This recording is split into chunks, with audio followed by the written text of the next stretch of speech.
9.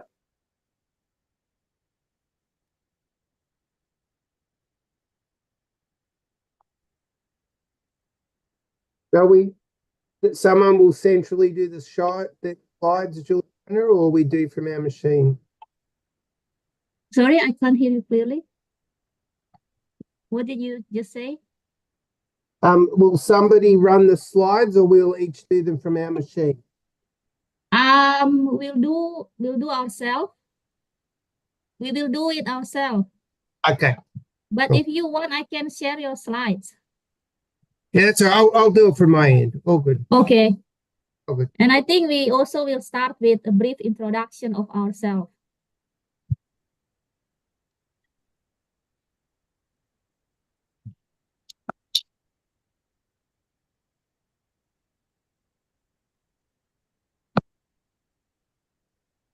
Ya, selamat pagi Bapak Ibu sekalian yang sudah bergabung di Zoom untuk webinar kita pada pagi hari ini.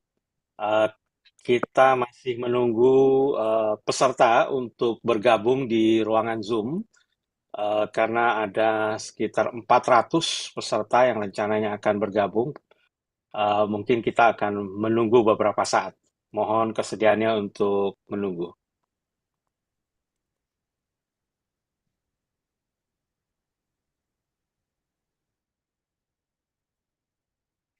Gabung di ruangan Zoom karena ada sekitar 400 peserta yang rencananya akan bergabung.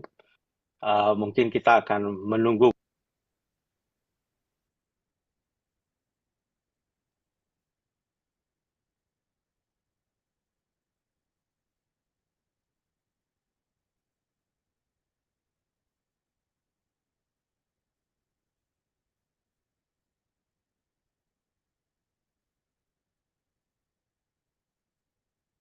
Ya, kita akan mulai ketika jumlah pesertanya menyentuh angka 100 ya Bapak Ibu sekalian.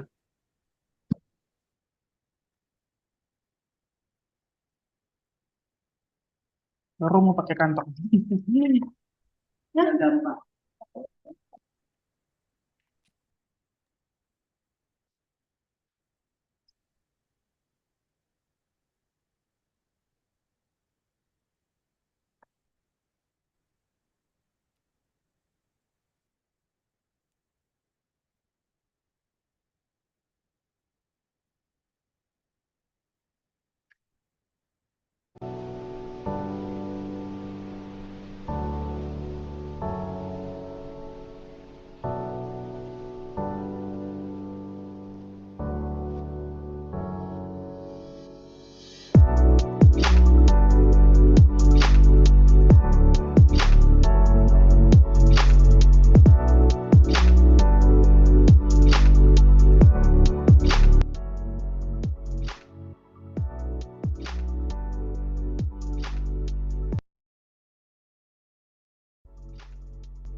Ya, silakan Bapak Ibu untuk berkenan menggunakan virtual background yang sudah di-share juga di ruangan chat.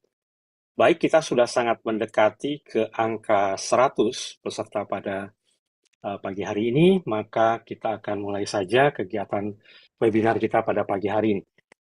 Selamat pagi, Assalamualaikum warahmatullahi wabarakatuh, salam sejahtera buat kita semua, salam sehat. Terima kasih kepada Bapak Ibu yang telah bergabung pada kesempatan webinar pagi ini dengan judul adalah Beyond Technology Towards Value-Based Digital Health.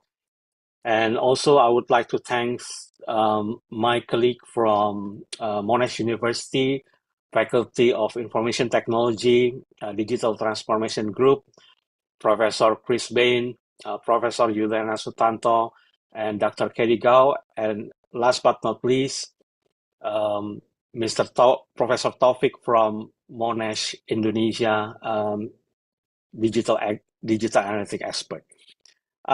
Baik Bapak Ibu sekalian, pada kesempatan pagi hari ini saya akan memberikan sedikit pengantar tentang topik yang akan kita bahas pada kesempatan pagi hingga siang hari ini.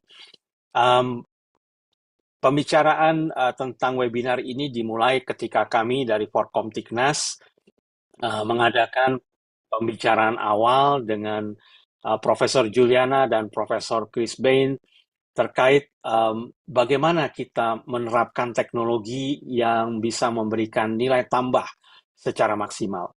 Kita ketahui transformasi digital di Indonesia saat ini sudah luar biasa, aktivitas yang dilakukan terkait dengan rekam medik elektronik, kemudian juga banyak teknologi startup, telemedicine, dan lain-lain. Namun bagaimana kiranya penerapan teknologi ini memberikan manfaat yang seluas-luasnya kepada penerima manfaat daripada kegiatan kesehatan digital ini. Nah, itu menjadi pertanyaan besar. Nah, rupanya teman-teman di Monash University, Australia, mempunyai satu topik yang sangat layak untuk kita simak bersama, yaitu value-based digital health. Nah, oleh karena itu kita ingin belajar pada pagi hari ini tentang value-based digital health dari Profesor Chris Bain, yang kemudian nanti Profesor Juliana Sutanto akan memberikan pengantar kepada kita semua tentang bagaimana teknologi, people and process, dan serta structure itu memberikan konteks kepada value-based digital health. Dan ini juga sekaligus menjadi pengantar untuk topik dari Profesor Taufiq terkait dengan bagaimana artificial intelligence dapat digunakan dalam kegiatan ini. Dan terakhir kita akan menyimak bagaimana proses yang ada, dan ini mungkin akan ditunjukkan dalam bentuk contoh ya tentang suatu proses di healthcare, yaitu terkait dengan X-ray, yang nanti kita akan kaitkan bagaimana proses yang akan ditunjukkan oleh Dr. Caddie untuk kaitannya dengan value-based digital health. Ya. Dan tidak lupa pada kesempatan ini kami mengucapkan banyak terima kasih kepada manajemen PT Utama Padma Quality atau upquality yang telah menyelenggarakan kegiatan webinar kita pada pagi hari ini. Ya. Untuk mempersingkat waktu, saya akan mempersilahkan Profesor Chris Bain untuk dapat memaparkan presentasinya tentang apa itu value-based digital health, yang kemudian akan diikuti dengan pembicara berikut. Untuk presentasi daripada Profesor Chris Bain, kita akan berikan kesempatan pada akhir presentasi beliau 2-3 pertanyaan untuk mempertajam apa yang beliau sampaikan terkait dengan value-based digital health. Namun demikian, nanti di akhir daripada semua sesi, kita masih tetap akan buka kesempatan untuk berdiskusi bersama. Good morning, Chris. Good afternoon for you in Melbourne. Good morning, Ahmed. Can you hear me okay? Yes, I can hear you well. Yeah. I have introduced to the audience about your topic this morning. We would like to learn from you about value-based digital health as what we discussed on how to bridge the technology implementation and how the technology can give a benefit, the highest benefit to the customer and the society, and give it as your tagline of your digital transformation group, which is a value-based digital health. The time is yours, Chris. Thank you very much, Ahmed. Chris Bain is my name. Everyone, I'm a professor of digital health at Monash Uni. I'm sure Ahmed has given you some background, but just briefly, my background is a career in 3 parts. First as a medical practitioner, then as an IT expert in healthcare, and then the last 7 years in the university, basically 35 years altogether roughly in health and digital health. We're going to have to just skim over this topic today in our 20 minutes, but there's plenty of time for questions later on. So firstly, we'll talk about some really important definitions and subtleties under the broad umbrella of digital health. It's a little more complex than it first looks. Then we're going to talk about the issue of value. Then we'll talk about health technology assessment and this new construct of value-based digital health. Talk about some examples of frameworks of measuring value. It's early days in this space, and this is something multiple parties around the world are grappling with. I'll give you some brief notes about how value-based digital health may be relevant to Indonesia as a really early starting point, and then give you some takeaway points to think about afterwards. So, as I've said, digital health is a very broad construct, and especially if you look around different countries. So what people call digital health in America, for instance, or maybe even the UK, is a bit different to what we do in Australia. It's different again to perhaps in Southeast Asia, and heavily that's to do with investment and the maturity and the passage of time. When I talk about digital health, I'm including a whole range of technologies. So at one end, if you like, what are basically quite foundational systems like electronic medical records, but I also include at the other end of the spectrum much more complicated systems, and I'll give you some examples that represent more cutting-edge digital health. But all of those things are digital health at the same time. And we need to note that if we look at electronic medical records, the underpinnings of some of those are 50 years old. So there is a paper I can show you where in 1970, 54 years ago, people were starting to grapple with how do we move from paper to electronic records. So putting in an EMR is a hard thing to do. It's an expensive thing to do. But in essence, all we're doing is catching up with what other industries have done by putting in an EMR. And then at the same time, as I say, we have much more cutting edge app-based products. And I talk about 6 hallmarks for these things. So they are often delivered through apps on a smartphone. They're often using sensors, and they use sensors to collect digital biomarkers. And if anyone wants to ask me about these points later, they can.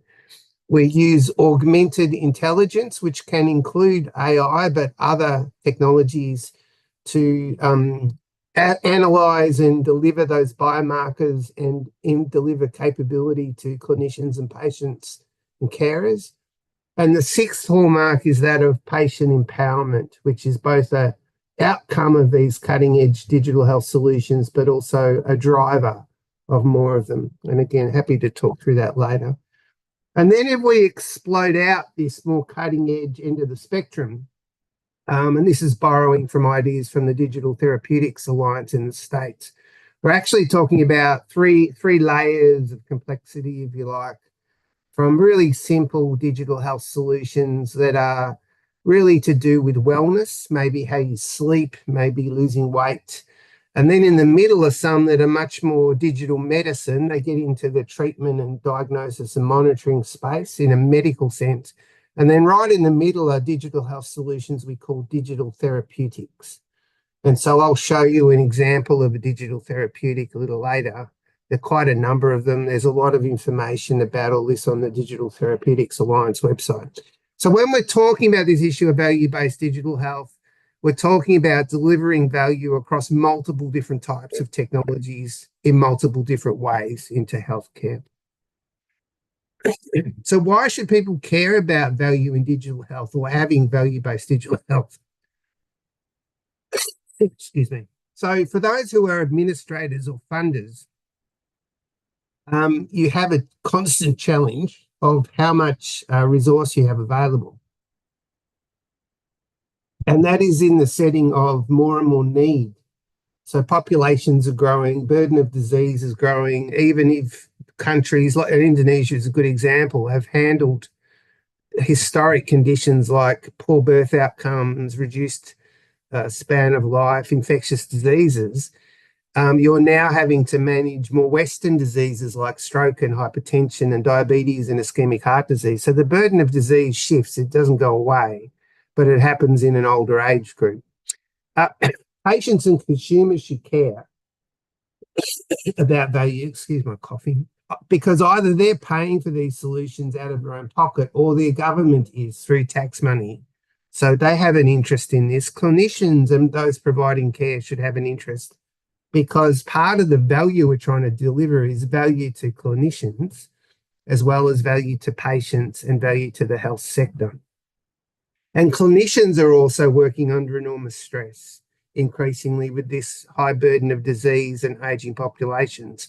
So can value in the form of reduced burden on their workload be delivered? Anyone working in digital health R&D should care about value, because at the end of the day, solutions will only last out of an R&D environment if they deliver value. And for vendors, it should be very self-evident. If their product does not deliver value in a long-term sense, no one will use it. No one will pay for it. So value is something we should all be able to unite around. And I started exploring this probably a year ago and was reminded of this existing set of principles and approaches called health technology assessment, which has been around for decades. And interestingly, when you go to the consensus view of this, what is HTA? It's a multidisciplinary process that uses explicit methods to determine the value of a health technology at different points in its life cycle. And historically, as many of you would know, that's about a new drug or a new test or a new kind of scanner. But increasingly, if you reference what I just said, we're going to have, and we do have, digital-based solutions that fall into this umbrella and arguably should fall under this umbrella. So that's sort of noted there in note 1. But equally, note 2, or note 3 there rather, out of the 4 that are available, mentions the fact that we're talking about value in multiple dimensions. It's not just money, but money I think is important, because it's often what governments and funders respond to is assessment of value from a cost and investment perspective. But there are other dimensions to value from a HTA perspective. And also important is that these HTA worldviews can be applied not just once a product is in the market or first comes into the market, but after that and before that. So anywhere in the technology life cycle, we could be applying these constructs. I'm going to wait for questions till I'm finished. It's a fairly short little stint. So just to show you how this is now intersecting from the HTA perspective, this is a review that I believe is still running of the HTA processes in Australia from a federal government perspective. And some of the input into this review notes the sort of things we're talking about, that we need to start investigating how HTA methodologies can be applied to cutting edge technologies like digital health and AI. It acknowledges that the rapid pace of digital health innovation alters how HTA might think about value and outcomes, and it suggests that we should be looking from an Australian perspective to other countries like Germany in particular, who are starting to really grapple with how do we define and deliver value from digital health solutions. And of course, this is just to demonstrate, if you weren't aware, that HCA permeates many countries, and so it should, because we've always had these issues of where do we spend our dollars on for, of the 10 drugs we could be using for hypertension, which 2 are we going to fund? Which 2 is someone going to pay for? And that's what this whole HTA thing is about. So there's obviously mechanisms in Indonesia at a national level to deal with HTA. I suspect they're much the same as us, though. If we talk to them about digital health technologies, they're probably still catching up with what that means. So where does all this sort of leave us? I think we can, or anyone interested in delivering value from digital health can learn about techniques from a HTA point of view. So things like discrete choice experiments or choice-based conjoint analysis to help us determine what end users think is valuable, which is actually a complex question. We can build some of these HTA concepts into what I'm calling the new MVP. So MVPs previously have been minimal viable products. I'm suggesting we should be talking about minimum valuable products. And even from first conception, we should be talking about what value is going to be delivered by this first unit of functionality or this second unit of functionality. And we all need to work together. So recently I attended the HTA International Conference in Spain to try and understand that environment more. And the people who work in HTA are acutely aware of this issue. And they're starting to come towards those of us who work in digital health to try and resolve all these issues together. So I sort of coined this phrase after digging around, this idea of value-based digital health. Now, this is different and distinct from value-based healthcare, but obviously the two are related. So we'd like to think that value-based digital health solutions are delivering value-based healthcare, but it is a different thing. So we need to try and just keep those things a bit separate and not blur them into one, because there are many aspects of health that are nothing to do with digital health that constitute value-based healthcare. And I think the areas that are sort of relevant here are obviously digital health from the technical and clinical perspective, HTA, but also information systems. And information systems that Juliana is an expert in, and I've done a PhD in, has grappled with where is the value from corporate investment in technology for a long time. And so I think we need to bring together hybrid frameworks and approaches that help us look at this from all perspectives. And so the challenges there are that if we look at how HTA has typically been used, it's not simple, but it's much more simple proposition to say, does giving drug A for condition B save money, for instance? That could be quite a simple question. The trouble is that the equivalent in digital health, even if you're looking at a really well-defined app that works in one condition, is it's more complex than that, because it's not just somebody swallowing something. It can have impact on not just the patient, obviously, but on their carers or on the healthcare professions who might need to now go and look at a new website or do something different in their work practice to enable the patient to get access to this new app versus writing a prescription, another prescription amongst the 6 they already had to do for that patient. And the other part to that is, aside from money, can we have agreed and mappable other proxies of value. So better usability for clinicians. We know usability is a huge problem for clinical workforce. Can we have metrics of value about ease of retrieving and looking for information? Can we have metrics of value about the cognitive load placed on clinicians and consumers? And then we need to bring all of that into our R&D frameworks and about how we deliver product to get people away from just a minimal viable product mindset, which may or may not deliver value. So when it comes to some of the existing scaffolding and work going on, I'm a member of this special interest group. More recently, I didn't have any input into this, but people would have heard of PICOs before in terms of evaluating different things, including health technology. So population, intervention, comparator, outcome timing and setting. And this expert group, who has a lot of HDA people in it, but also some digitally health literate people, has come up with an extended framework called the PICO context, which can be used to evaluate a whole range of digital health technologies, where the tech extent or the tech extension is to do with the technology parts of it. And so this is getting usage around the world. There is also a separate activity going on in Europe, so the first European Digital Health Technology Assessment Framework. That strikes me, from what I've heard, as a little further behind the 8 ball, working together with good intent, but not having delivered anything like the PICO Comtech at this stage. Other things that are interesting, if you want to look, is the DIGA scheme in Germany and the NICE Early Value Assessment Program in the UK. So the DIGA scheme in Germany is very interesting. It's one of the more advanced things I've seen. So this is really talking about those cutting-edge digital health interventions and digital therapeutics. And these things are assessed and then they're put onto a prescribing list, much as you would put drugs onto a prescribing list. And then clinicians are able to prescribe these therapeutics, these digital interventions for patients off this agreed list for the agreed indications, with payment coming from the government. And accordingly, then they monitor and say, well, now that we've released this digital health intervention into the wild, did it actually do what we thought it would do? Now that it's been exposed to 1 million people and not just 1,000 people in a trial. So that's very interesting.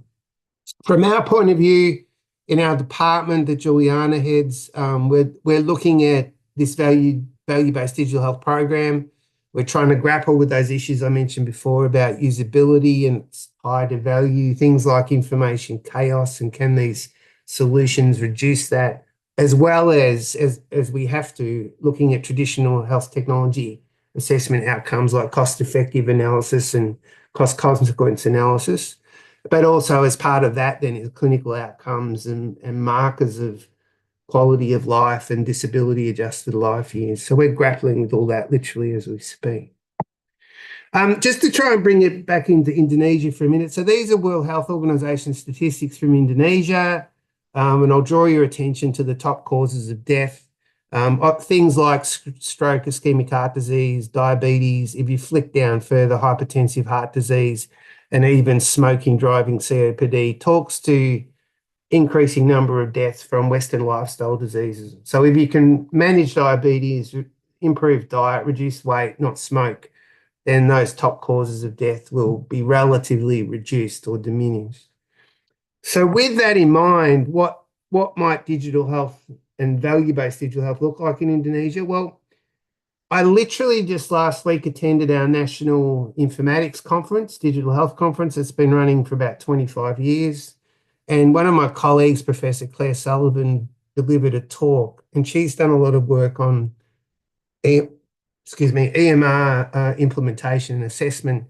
And she framed electronic medical records and the related sort of info structure around them as an asset. So not something to look at to deliver immediate ROI from. And I strongly agree with that. There's a level of sunk investment that needs to be made, just as you need to make in schools and clinics and bridges and whatnot to actually get a benefit for society. However, there are some things around an EMR, for instance, that there is evidence of value in different places around the world. So things like single sign-on, where you have multiple systems, and multiple systems are hard to avoid in clinical care. Things like computerized physician order entry, things like e-prescribing, medications management, having health information exchanges across a geography, and having some level of population level data solutions to give you a sense of the disease burden and how it's managed across an entire population. Some of these things have quite good evidence about value delivery, including direct dollars. But then there's that whole new area of cutting edge digital health. So if we remember what I just said for Indonesia, diet, diabetes, blood pressure, cardiac conditions. Here's an example, not in Indonesia, but directly relatable. So this is a digital therapeutic called DNAV, and it uses AI as part of its technology stack. And it's for people using insulin. And in this particular study, type 2 diabetes using insulin. And basically what you're seeing here is they did a 2-year randomized study, intervention and control group, where they looked at the impact on adverse events, so hypoglycemic events from giving insulin, but also HbA1c, which, as many of you will know, is the long-term measure of how well somebody's blood sugar is controlled. And what you can see there is the intervention group who used the DNAV app had a 3 times better improvement over the first 6 months in HbA1c. So 3 times better long-term or medium-term diabetes control by using the app without any change in the adverse event pattern, particularly having hypoglycemia. So a very subscribed digital therapeutic for a very subscribed purpose, but something where value would follow. Long-term value here, preventing long-term complications from diabetes. Another one here is the product called Caddie. Again, it's not an Indonesian study, but it talks to your burden of disease. This product in its early incarnations has been around for 10 years, since 2014. Even in Australia, I find most audiences will never have heard of DNAV or of this Caddie product. But as you can see there, it's basically an app-based vehicle to deliver a cardiograph. It started with a single lead, but as you can see, they now have a 6-lead version, which is half of the gold standard being a 12-lead. But you can see in this study, it was a pre-post study, and it looked at the difference in various markers of healthcare utilisation for those patients who were given or who started to use a cardio monitor. And basically, it meant that in the year afterwards, there were many fewer cardiac monitors ordered, traditional cardiac monitors, many fewer ED visits related to heart disease or related to arrhythmia, many fewer outpatient visits, and many more unplanned arrhythmia admissions. So in other words, many fewer unplanned arrhythmia admissions. So by any mark you want to use, having that digital diagnostic, the Caddie digital diagnostic, meant much less healthcare utilisation, which you can directly tie to dollars by measuring all those things. So in our very brief time, that's all I've got time for. I guess I wanted to say that value-based digital health is new and I think very promising, and I think we need to focus on it. So increasingly, there's going to be so many solutions to choose from that we need to help decision makers understand what the value profile is for any solution and where best to spend their money, because countries never have unlimited money for healthcare. But there is a core unavoidable cost, and this includes electronic medical records. It's a necessary foundational investment, and I think you can get caught in a bad game of trying to justify it as some kind of immediate ROI when it's never going to do that.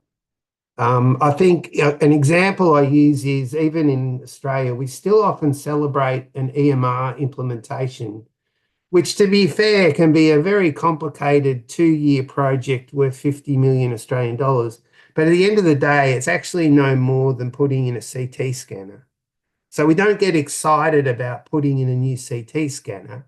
It's just a necessary piece of equipment to do proper clinical medicine, and it's a bit the same with EMRs.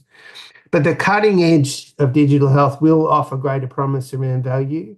Much easier to get there when you have the right infrastructure to sit it on, where there's a lot of data available electronically. And I haven't really drawn out the AI thing. I know there's another speaker later about AI.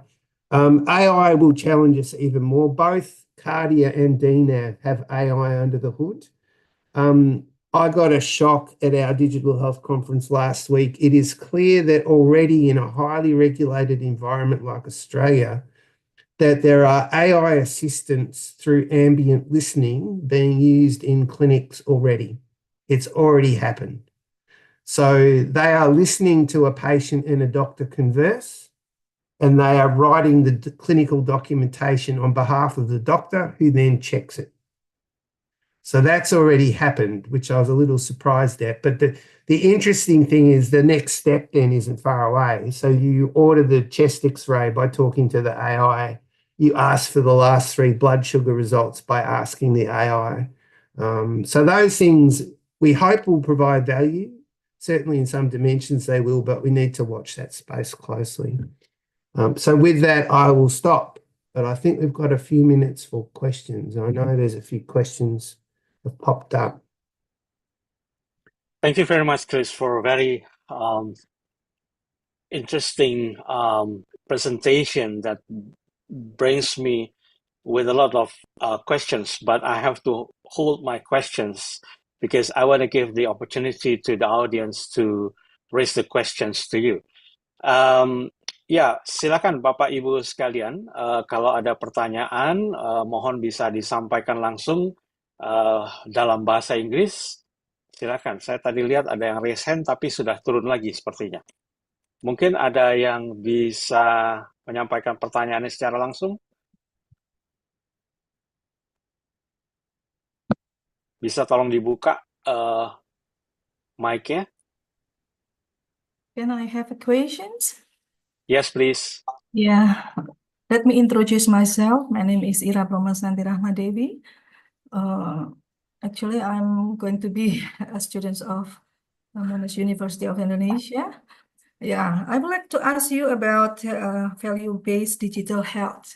It sounds very great, you know, but actually, I would like to know how we are able to incorporate this value-based digital health into policy maker. Because, you know, there are so many promising technology, in front of us, but it is very difficult to incorporate it into the policy. For instance, like in Indonesia itself, we have a policy called Satu Sehat. It has been implemented, Pak Ahmad Hidayat. It has been implemented several years, but actually the implementation is not easy because we have a key performance indicators such as if healthcare providers will not able to integrate electronic medical record into Satu Sehat, the accreditation certificate will be withdrawn, for instance. But actually, there is kind of tricky things occur. It means to get the high performance KPI, and then the health providers make a very low, value.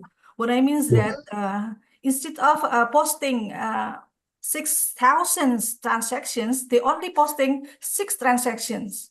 And they make target only 6. It means that 100% will be achieved. Actually, this is only false information. And then, so how we are able to incorporate this kind of ideas into presentation? And then what kind of values are there? Thank you. I'll try and answer briefly. That I could spend 3 hours trying to answer that. Look, even in our country, and I've got when I say a loud voice, I've got a vehicle to talk about it. It's not going to be easy, okay? So the first thing is to come back to what I said before about distinguishing things that should be, it's good that if the government's investing and driving in basic things like connecting people up, like having an EMR or something equivalent in all the clinical sites, that's a good thing. And my take-home message is you could spend a lot of time trying to establish the value of that in an immediate sense, and it won't be helpful because the value is not immediate. The value is longer term. The value is what can we do now that we have all this basic connection in place, okay? The interesting or the particularly valuable part for this agenda, I think, is when we're starting to talk about solutions that replace drugs or use in conjunction with drugs, or we diagnose the cardiograph on the phone rather than using a big ECG machine. The challenge is using the value conversation to try and get our investors, our funders, our governments to use these new things rather than just going with the old ways. So that's the opportunity I see. And it takes a lot of us doing it repeatedly, is the take-home message. It won't happen overnight. But at the minute, it's certainly in our country, I can't speak for Indonesia, there are many, many people making decisions in our healthcare system who don't even know about those examples I just showed. They don't even know they exist. And yet I can show them lots of examples where I think if they invested in these things, it will be better for healthcare. It will save money. It will save time. It will increase access. The job of value-based digital healthcare is to make the case, provide the evidence. Answers some of your question, I know. We could have Yeah. an offline chat. Yeah, yeah. And that was the discussion between Chris, Juliana, and myself on how the digital health can give value. Yes, Bu Ira, we understand the landscape of digital health in Indonesia. And as far as current status, the Ministry of Health recognized the gap between the policy and the advancement of the innovation, particularly in digital health, so that the Ministry of Health has introduced the regulatory sandbox that allow the innovator to test their innovation into the safe environment. And there is still open participation for regulatory sandbox this month. So any innovators can look at into Ministry of Health website to join the regulatory sandbox. I think that's one of the how to bridge the gap between the policy and the reality of digital health innovation. Okay, I would like to invite one more questions, if there is any, before we proceed to the next speaker, please. Any question? Let me see if there is any in chat. Nothing. Okay, maybe we can hold your next question in the end of the other three speakers. Thank you very much, Chris, for your session. Please hold on until the end of the session for taking up the question. Okay. For the next speaker, I would like to invite Professor Juliana Sutanto. Since she can speak Indonesia fluently, saya tidak akan menggunakan bahasa Inggris dengan Profesor Juliana, dan kita akan juga memberikan kesempatan kepada para audiens untuk bisa menyimak presentasi Profesor Juliana dalam bahasa Indonesia, walaupun slide presentasi beliau akan disampaikan dalam bahasa Inggris. Profesor Juliana, time is yours. Terima kasih. Bisa lihat screen saya? Bisa, ya. Oke, jadi seperti yang disampaikan tadi, saya orang Indonesia, jadi saya akan berbicara dalam bahasa Indonesia, tapi slide saya dalam bahasa Inggris. Jadi singkat saja introduction saya. Saya sekarang ini adalah lead dari Digital Transformation Group, dan saya juga Indonesia lead untuk Faculty of Information Technology di Monash University di Melbourne, Australia.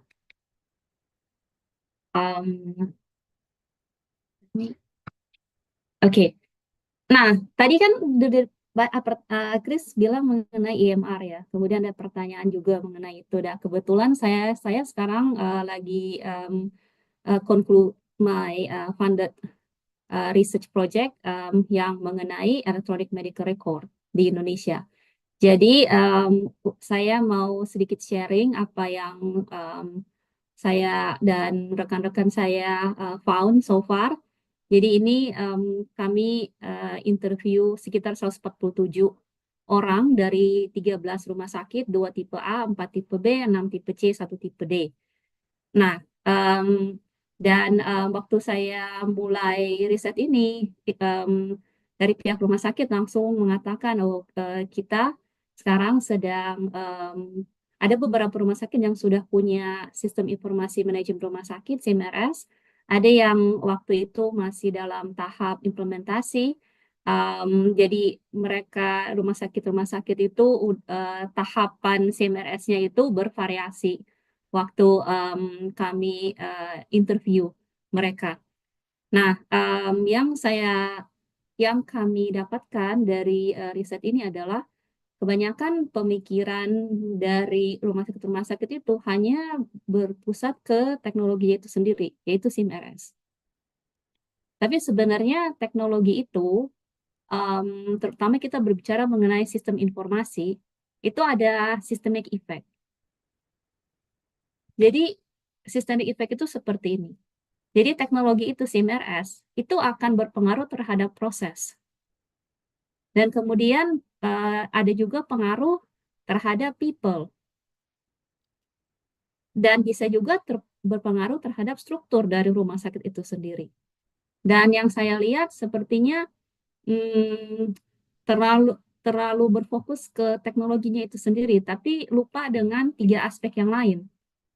Dan begitu saya melihat proses misalnya, tadi sudah dikatakan mengenai patient care, tapi ada juga proses administrasi, proses reporting, dan karena kita berbicara mengenai digital teknologi ya, jadi sebenarnya harus juga ada proses sistem maintenance, network maintenance, dan kemudian kita harus juga berpikir mengenai proses dari datanya itu sendiri, data security, data privacy, dan saya lihat kebanyakan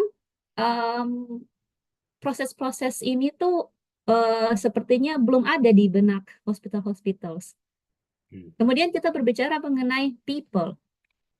People, kita harus melihat bahwa people ya pasti kan ada dokter, ada interns, ada nurse, ada farmasi, ada admin staff. Tapi most importantly juga harus ada IT people. Dan ini sangat bervariasi. Ada rumah sakit yang sudah punya IT people, udah ada IT department, tapi ada juga yang tidak punya. Atau malah ada rumah sakit yang misalnya dulunya yang punya IT department, tapi saya melihat ada beberapa orang di situ itu yang backgroundnya sebenarnya bukan IT.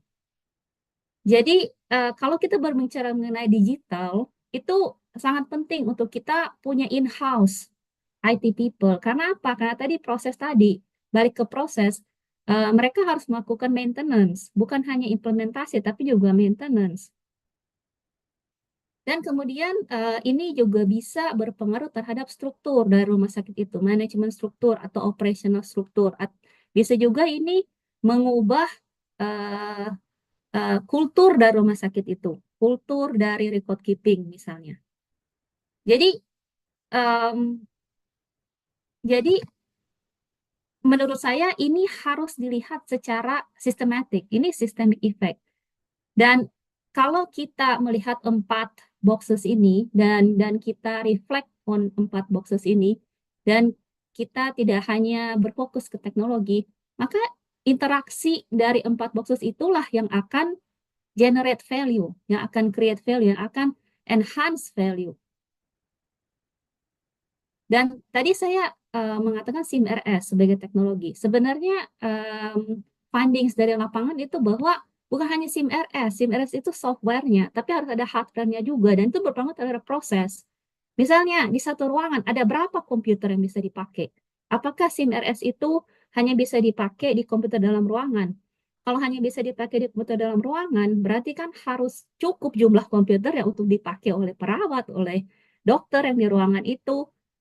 Kalau misalnya SIM RS-nya itu bisa diakses oleh device masing-masing, laptop masing-masing, atau mungkin HP, berarti itu ada hubungannya dengan proses dari data security, data privacy, network juga misalnya. Dan network itu sangat penting. Jadi dari hardware-nya ada network-nya juga. Itu network-nya harus jaringannya bagaimana, stabil atau enggak. Jadi jangan kita hanya melihat software-nya saja, tapi harus lihat juga perangkat-perangkat hardware-nya dan network-nya. Dan kemudian kita juga harus melihat health teknologi di rumah sakit itu, atau arahnya mau kemana. Karena pada akhirnya SIM RS ini mungkin harus diintegrasikan dengan teknologi-teknologi yang lain yang akan diadopsi oleh hospital ini. Nah, harus di-plan dari sekarang, jadi harus jelas dari sekarang architecture dari teknologi di rumah sakit itu. Kenapa harus dari sekarang? Iya, karena kalau misalnya nanti baru dipikirkan, mungkin saja ternyata SIM RS yang dipakai itu harus diganti, atau connectivity-nya itu susah untuk bisa di-connect ke teknologi yang lain. Jadi presentasi singkat saya ini hanya untuk membuka wawasan. Saya ingin membuka wawasan bahwa kita jangan hanya melihat satu teknologi, health teknologi di rumah sakit secara sendiri, terisolasi. Tapi kita harus melihat juga systemic effect-nya terhadap proses, struktur, people, dan terhadap hardware, terhadap network, dan terhadap kemungkinan ada health teknologi yang lain yang akan diimplementasikan dan harus terintegrasi dengan teknologi yang sekarang. Concluding remarks-nya 2 poin, yaitu Management Information System atau MIS itu beyond managing technologies. Jadi seperti tema dari webinar ini, beyond technologies. Kita harus berpikir beyond technologies. Dan kenapa health teknologi tidak berhasil untuk deliver expected value-nya? Mungkin karena ada unawareness atau mismanagement terhadap systemic effect dari teknologi itu, seperti yang saya sampaikan tadi. Jadi singkat saja presentasi saya untuk bridge dengan rekan saya yang selanjutnya, Taufiq akan berbicara mengenai AI, dan Caddie akan membuka lebih dalam terhadap proses yang tadi saya tampilkan.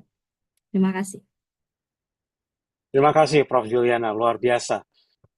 Temuan yang disampaikan ini tentu sangat solid ya untuk memperkuat argumen pentingnya tidak hanya teknologi tadi yang menjadi penekanan, tapi juga kita harus memperhatikan proses people dan structure gitu ya. Dan kami di Forkomtiknas selalu mengangkat human, organization, and technology. Jadi 3 hal itu sangat melekat, dan Prof. Juliana tadi menambahkan tentang pentingnya structure. Nah, ini perlu menjadi perhatian kita semua. Jadi tidak hanya teknologi, tapi juga harus memperhatikan aspek-aspek yang tadi disebutkan systemic effect ya, Prof. Juliana. Terima kasih banyak atas presentasinya, dan Prof. Juliana tadi sudah memberikan pengantar untuk pembicara kita berikutnya, yaitu Pak Taufiq Asyhari dari Monash Indonesia, yang akan berbicara tentang artificial intelligence yang juga tadi sudah disinggung oleh Profesor Chris Bain, tentang bagaimana artificial intelligence ini bisa mengeksploitasi manfaat yang luar biasa ya, kalau saya boleh gunakan kalimat tersebut ya, dari digital health, bagaimana kita memberikan value. Baik, Profesor Juliana, mohon bisa bersama kita sampai dengan akhir acara ini untuk nanti bisa menjawab beberapa pertanyaan. Saya undang berikutnya Pak Taufiq untuk bisa menyajikan topik berikutnya, Pak Taufiq. Karena Pak Taufiq juga bisa berbahasa Indonesia, jadi saya persilakan untuk menyampaikan dalam bahasa Indonesia. Pak Taufiq, time is yours. Terima kasih Pak Ahmad. Slide saya udah kelihatan ya? Sudah kelihatan ya. Oke. Baik, terima kasih Pak Ahmad pertama-tama untuk undangannya. Salam kenal untuk rekan-rekan sekalian. Nama saya Taufiq Asyhari. Sekarang saya adalah profesor untuk data science di Monash Indonesia. Jadi saya orang teknologi ya, kalau Bu Juliana refer to earlier in her presentation gitu ya. Jadi saya akan lebih banyak tentang teknologi-teknologi yang sudah ada dan potensi bagaimana kita bisa menggunakan artificial intelligence untuk membantu dalam pengembangan value-based healthcare gitu ya. Em, saya akan mulai presentasi saya dengan ini ya. Dengan ini adalah sebuah report dari World Economic Forum. Reportnya itu sekitar tahun 2017. Reportnya di-prepare bekerja sama dengan Boston Consulting Group gitu ya. Jadi ini mungkin salah satu one of the most well-referenced report untuk case value-based healthcare system. Nah, di report tersebut saya menemukan satu framework gitu ya, satu framework untuk value-based health system. Framework tersebut meliputi policy, meliputi payments, meliputi informatics, dan meliputi delivery organization, termasuk juga tentang benchmarking research and tools. Dari framework sendiri ini sudah kita bisa lihat bahwa kita ada elemen yang kita sebut sebagai informatics gitu ya. Jadi role dari teknologi, terutama ICT-based information communication technology-based role di sini itu akan jadi cukup signifikan untuk membantu accelerate dan mengembangkan value-based health system gitu ya. Nah, kalau kita petakan lagi dari framework tersebut, kita bisa melihat secara detail sebenarnya ini value-based healthcare itu ada kaitannya dengan yang kita sebut sebagai precision medicine gitu ya. Bagaimana intervensi kesehatan, bagaimana proses-proses yang ada pada patient care itu berfokus pada patient. Jadi setiap patient itu kan dia memiliki berbagai macam karakteristik masing-masing gitu ya, yang memiliki mungkin tingkatan genetik tertentu atau memiliki karakteristik tertentu dalam hal fisik. Nah, itu tentunya tidak bisa solusi yang one size fit all gitu ya. Jadi data-data yang kita dapatkan dari patient itu ternyata bisa di leverage atau diolah sehingga itu bisa membantu untuk personalizing treatment untuk mereka. Nah, dari framework itu kita bisa melihat value data itu di dua aspek. Yang pertama itu adalah aspek informatics, tentu sudah sangat jelas gitu ya, bagaimana teknologi-teknologi information and communication itu bisa dimanfaatkan untuk mengolah data. Dan di situ challenge-nya adalah bagaimana penangkapan data, bagaimana analisa data itu bisa terstandardisasi. Karena eh, salah satu hal pada aspek healthcare ini yang cukup unik itu adalah data-data yang bersifat apa istilahnya sensitif gitu ya. Karena data kesehatan manusia itu kan sensitif gitu. Jadi bagaimana data-data yang sensitif itu bisa diproses sehingga bisa memberikan manfaat yang lebih eh, untuk meningkatkan potensi outcome dari healthcare itu sendiri gitu ya. Jadi yang pertama. Yang kedua, kita bisa melihat bahwa dari tools itu juga tools yang bisa digunakan untuk menganalisa data. Tentu datanya bukan data-data yang jumlahnya sedikit gitu ya. Kalau sekarang itu hampir semua alat, semua manusia gitu ya menghasilkan data pada pada keseharian gitu ya. Jadi data-data tersebut bisa bisa diolah dan hopefully dengan mengolah data-data yang sifatnya banyak, baik itu dari sisi volume, baik dari sisi variasi atau varietas gitu, bisa digunakan untuk memberikan intervensi yang lebih personalized gitu ya. Jadi personalized based medicine gitu ya. Nah, bagaimana role AI di situ gitu ya. Jadi ini adalah sebuah quote yang saya ambil dari report untuk OECD. Reportnya itu berjudul Trustworthy AI in Health gitu ya. Jadi di situ itu dia menjelaskan gitu. Kira-kira di area mana AI itu bisa berkontribusi di kesehatan gitu ya. Jadi range-nya sangat banyak. Range-nya mulai dari klinis, mulai dari kesehatan masyarakat, eh, kepada misalnya ke biomedical research, pengembangan obat dan sebagainya gitu ya. Termasuk juga meliputi area-area administrasi semacam mungkin hospital information system atau mungkin juga bagaimana meredesign service di rumah sakit gitu ya. Jadi di situ keywordnya adalah bagaimana AI digunakan itu adalah untuk membantu dua hal gitu ya. Yang pertama itu adalah membantu untuk health outcomes-nya, dan yang kedua adalah bagaimana dengan bantuan AI itu kita bisa melakukan penghematan. Jadi artinya kalau kita bisa lebih hemat, artinya kalau kita bisa improve health outcome-nya dengan value for money yang lebih bagus, gitu artinya akan lebih banyak orang-orang yang bisa diobati, orang-orang yang bisa diselamatkan ketika melewati misalnya masa-masa kritis begitu ya. Jadi AI ini kita bisa melihat sebagai apa ya, extended arm ya dari dokter mungkin ya, atau dari medical professional gitu, yang tujuannya adalah untuk membantu bagaimana decision making itu bisa lebih cepat, bagaimana karakteristik-karakteristik yang berbeda itu bisa digunakan sehingga diagnosa itu bisa lebih cepat, atau deteksi itu bisa lebih cepat. Nah, sebenarnya kalau kita kaitkan dengan apa yang Bu Juliana sampaikan sebelumnya ya, bahwa sebenarnya teknologi itu tidak hanya berdiri sendiri gitu ya. Jadi teknologi itu berdiri pada sebuah konteks. Nah, kalau konteks pada zaman digital sekarang itu adalah teknologi yang menghubungkan manusia, yang menghubungkan manusia dengan mesin, yang pertukaran data antara manusia dan mesin itu akan bisa digunakan untuk improve proses.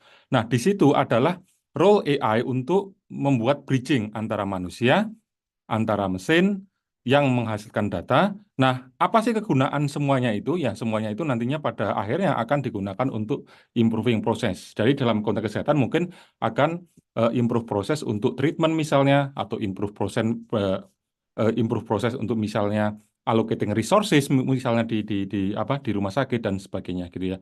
Jadi yang keywordnya di sini adalah AI itu digunakan untuk bisa mendeliver the right information to the right persons or machine at the right time. Jadi ini keywordsnya gitu ya. Jadi bagaimana AI itu tidak hanya sekedar tools atau sekedar apa alat, tapi juga bisa delivering value to the right people, to the right entity at the right time. Nah, dari AI sendiri itu sebenarnya teknologinya cukup banyak ya. Mungkin kalau kita petakan pada tahun ini data dari Forbes gitu ya, tahun 2019, dia memetakan kira-kira digital health technology yang emerging itu meliputi apa saja. Nah, dari situ tentunya kita bisa melihat ada teknologi-teknologi yang berbasis data gitu ya. Jadi misalnya ada big data analytics misalnya yang top, atau AI gitu ya. Terus misalnya wearable devices. Jadi kalau mulai sekarang itu mulai banyak orang memakai misalnya eh, jam tangan yang bisa memonitor kesehatan dan sebagainya, itu termasuk dalam kategori wearables dan sebagainya gitu ya. Jadi di sini walaupun ada distinction antara misalnya AI dengan teknologi yang lain, sebenarnya teknologi yang lain itu juga menggunakan AI mungkin dalam engine-nya gitu ya, dalam mekaniknya gitu ya. Jadi sebenarnya walaupun AI itu misalnya ranking 2 di sini gitu ya, tapi sebenarnya teknologi-teknologi yang lain itu juga memakai AI sebagai core engine-nya gitu ya. Jadi di sini kita bisa melihat bahwa salah satu key teknologi untuk membuat dampak pada area healthcare itu adalah salah satunya adalah big data, karena kita tahu bahwa data-data yang dihasilkan dari kesehatan itu cukup banyak sehingga itu bisa dihimpun sebagai big data. Terus kita juga memiliki AI yang misalnya bisa digunakan untuk melakukan otomatisasi untuk analisa data-data yang banyak tersebut, dan juga AI tersebut bisa present pada bagian-bagian mesin seperti sensor dan sebagainya, sehingga bisa digunakan untuk melakukan monitoring secara closely gitu ya.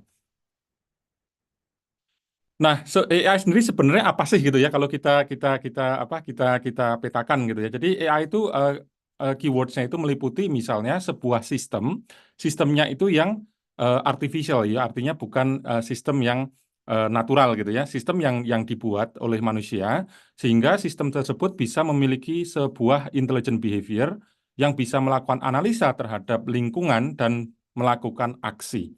Tentu dengan beberapa otonomi gitu ya, otonomus gitu. Karena kalau AI tidak otonomus ya artinya itu banyak intervensi manusia di situ gitu ya. Jadi kenapa AI itu jadi penting itu karena ada level of autonomy. Level ketika dia bisa melakukan certain action, level di mana ketika dia bisa melakukan decision making tanpa influence manusia secara langsung gitu ya. Nah, kalau AI itu basic AI yang sekarang itu berbasis yang kita sebut sebagai machine learning. Di situ AI-nya itu akan melakukan development itu tergantung pada misalnya training data, terus ada objektif yang ingin kita specify, dalam hal ini adalah health objektif, dan dari situ tercipta yang kita sebut sebagai algoritma yang kita terapkan di komputer. Nah, algoritma itu yang nantinya akan melakukan keputusan secara lebih otonomus, keputusan secara otomatis, menganalisa data secara banyak. Jadi tidak perlu lagi orang itu baca data satu persatu gitu ya. Kita bisa minta komputer untuk melakukan pembacaan tersebut dan melakukan analisa juga. Nah, ini sebenarnya semacam perkembangan AI. Jadi AI itu bukan sesuatu yang baru. Sebenarnya AI itu mulai ditemukan sekitar 1950-an gitu ya, oleh misalnya ilmuwan-ilmuwan terkenal seperti Alan Turing, John McCarthy dan sebagainya gitu ya. Nah, kenapa akhirnya AI itu jadi booming lagi di sekitar 1980 itu karena adanya misalnya teknologi terbaru yang membuat AI itu jadi lebih bisa diimplementasikan. Nah, teknologi tersebut adalah machine learning gitu ya.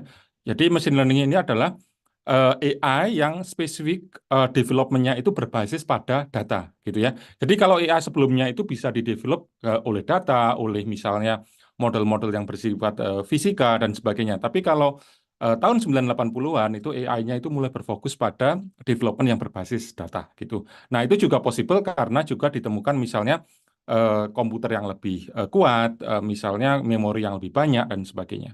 Nah, tahun 2010 ada satu branch di AI yang mulai berkembang yaitu namanya deep learning gitu ya. Jadi deep learning itu adalah AI yang berbasis pada saraf tiruan dan ini sarafnya meniru saraf manusia gitu ya dengan layer yang banyak dengan eh, apa eh, istilahnya nodes yang cukup banyak. Jadi di situ kemampuan pembelajarannya jadi lebih baik dibanding dengan machine learning yang ada sebelum-sebelumnya gitu ya. Nah, ini secara teknis ini yang terjadi sebenarnya. Jadi AI itu adalah sesuatu yang sangat general. Terus di dalam AI itu ada yang kita sebut sebagai machine learning, yang AI yang didevelop berbasis data. Nah, di dalam machine learning itu adalah deep learning yang berbasis pada deep neural network atau deep saraf tiruan gitu ya. Nah, AI sendiri itu berbasis pada beberapa model ya. Jadi modelnya itu ada model misalnya supervised learning, terus unsupervised learning, terus juga reinforcement learning gitu. Jadi kita lihat modelnya itu persatu gitu. Jadi kalau supervised learning itu biasanya adalah AI model yang digunakan untuk belajar bagaimana memprediksi output ketika kita sudah tahu inputnya. Jadi misalnya kalau rekan-rekan yang mungkin di klinis gitu, misalnya ingin mendeteksi penyakit gitu ya, yang berhubungan dengan paru-paru gitu ya. Jadi misalnya ada tiga kategori penyakit yang ingin kita deteksi. Jadi ada misalnya COVID, ada pneumonia, terus ada kategori normal. Jadi yang digunakan oleh AI adalah AI belajar dari data-data yang sudah ada. Jadi X-ray images yang sudah ada itu dikumpulkan. Di images tersebut ada kategori normal, ada kategori pneumonia, ada kategori COVID gitu ya. Jadi dari kategori yang sudah ada itu kita labelin itu satu data-data itu, kita taruh di mesin, kita taruh di komputer tersebut kita suruh untuk belajar, untuk membedakan mana yang original, mana yang COVID, mana yang pneumonia, mana yang normal. Nah, dari situ ketika nanti ada data baru, komputernya itu sudah belajar bahwa data baru tersebut akan masuk pada salah satu di antara ketiga kategori. Ini yang kita sebut sebagai supervised learning berbasis classification. Terus yang kedua itu misalnya untuk supervised learning itu kita juga punya yang kita sebut sebagai regression. Regression itu adalah memetakan jumlah yang bisa kita ukur dengan angka misalnya. Kalau di classification itu kita hanya melakukan learning secara kategori gitu. Jadi ada tiga kategori ya udah apa outputnya itu salah satu dari tiga kategori. Sedangkan untuk kasus regression itu yang kita prediksi itu adalah prediksi yang berbasis angka.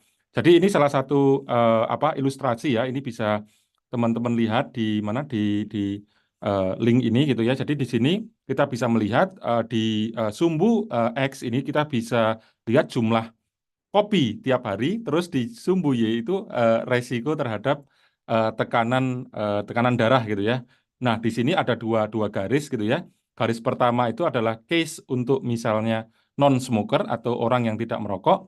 Terus case yang kedua adalah case untuk perokok gitu ya. Jadi di sini kita bisa kelihatan bahwa resiko dari perokok itu ternyata lebih tinggi dan itu bisa dikuantifikasi dengan menggunakan AI gitu ya. Model yang kedua adalah yang kita sebut sebagai unsupervised learning. Di sini kita tidak memiliki input dan output, tidak memiliki sebuah label pada data yang kita punya. Tapi yang kita bisa lakukan adalah apakah ada struktur internal dari data. Jadi ini salah satu contoh untuk penggunaan unsupervised learning pada kasus pasien yang memiliki trauma.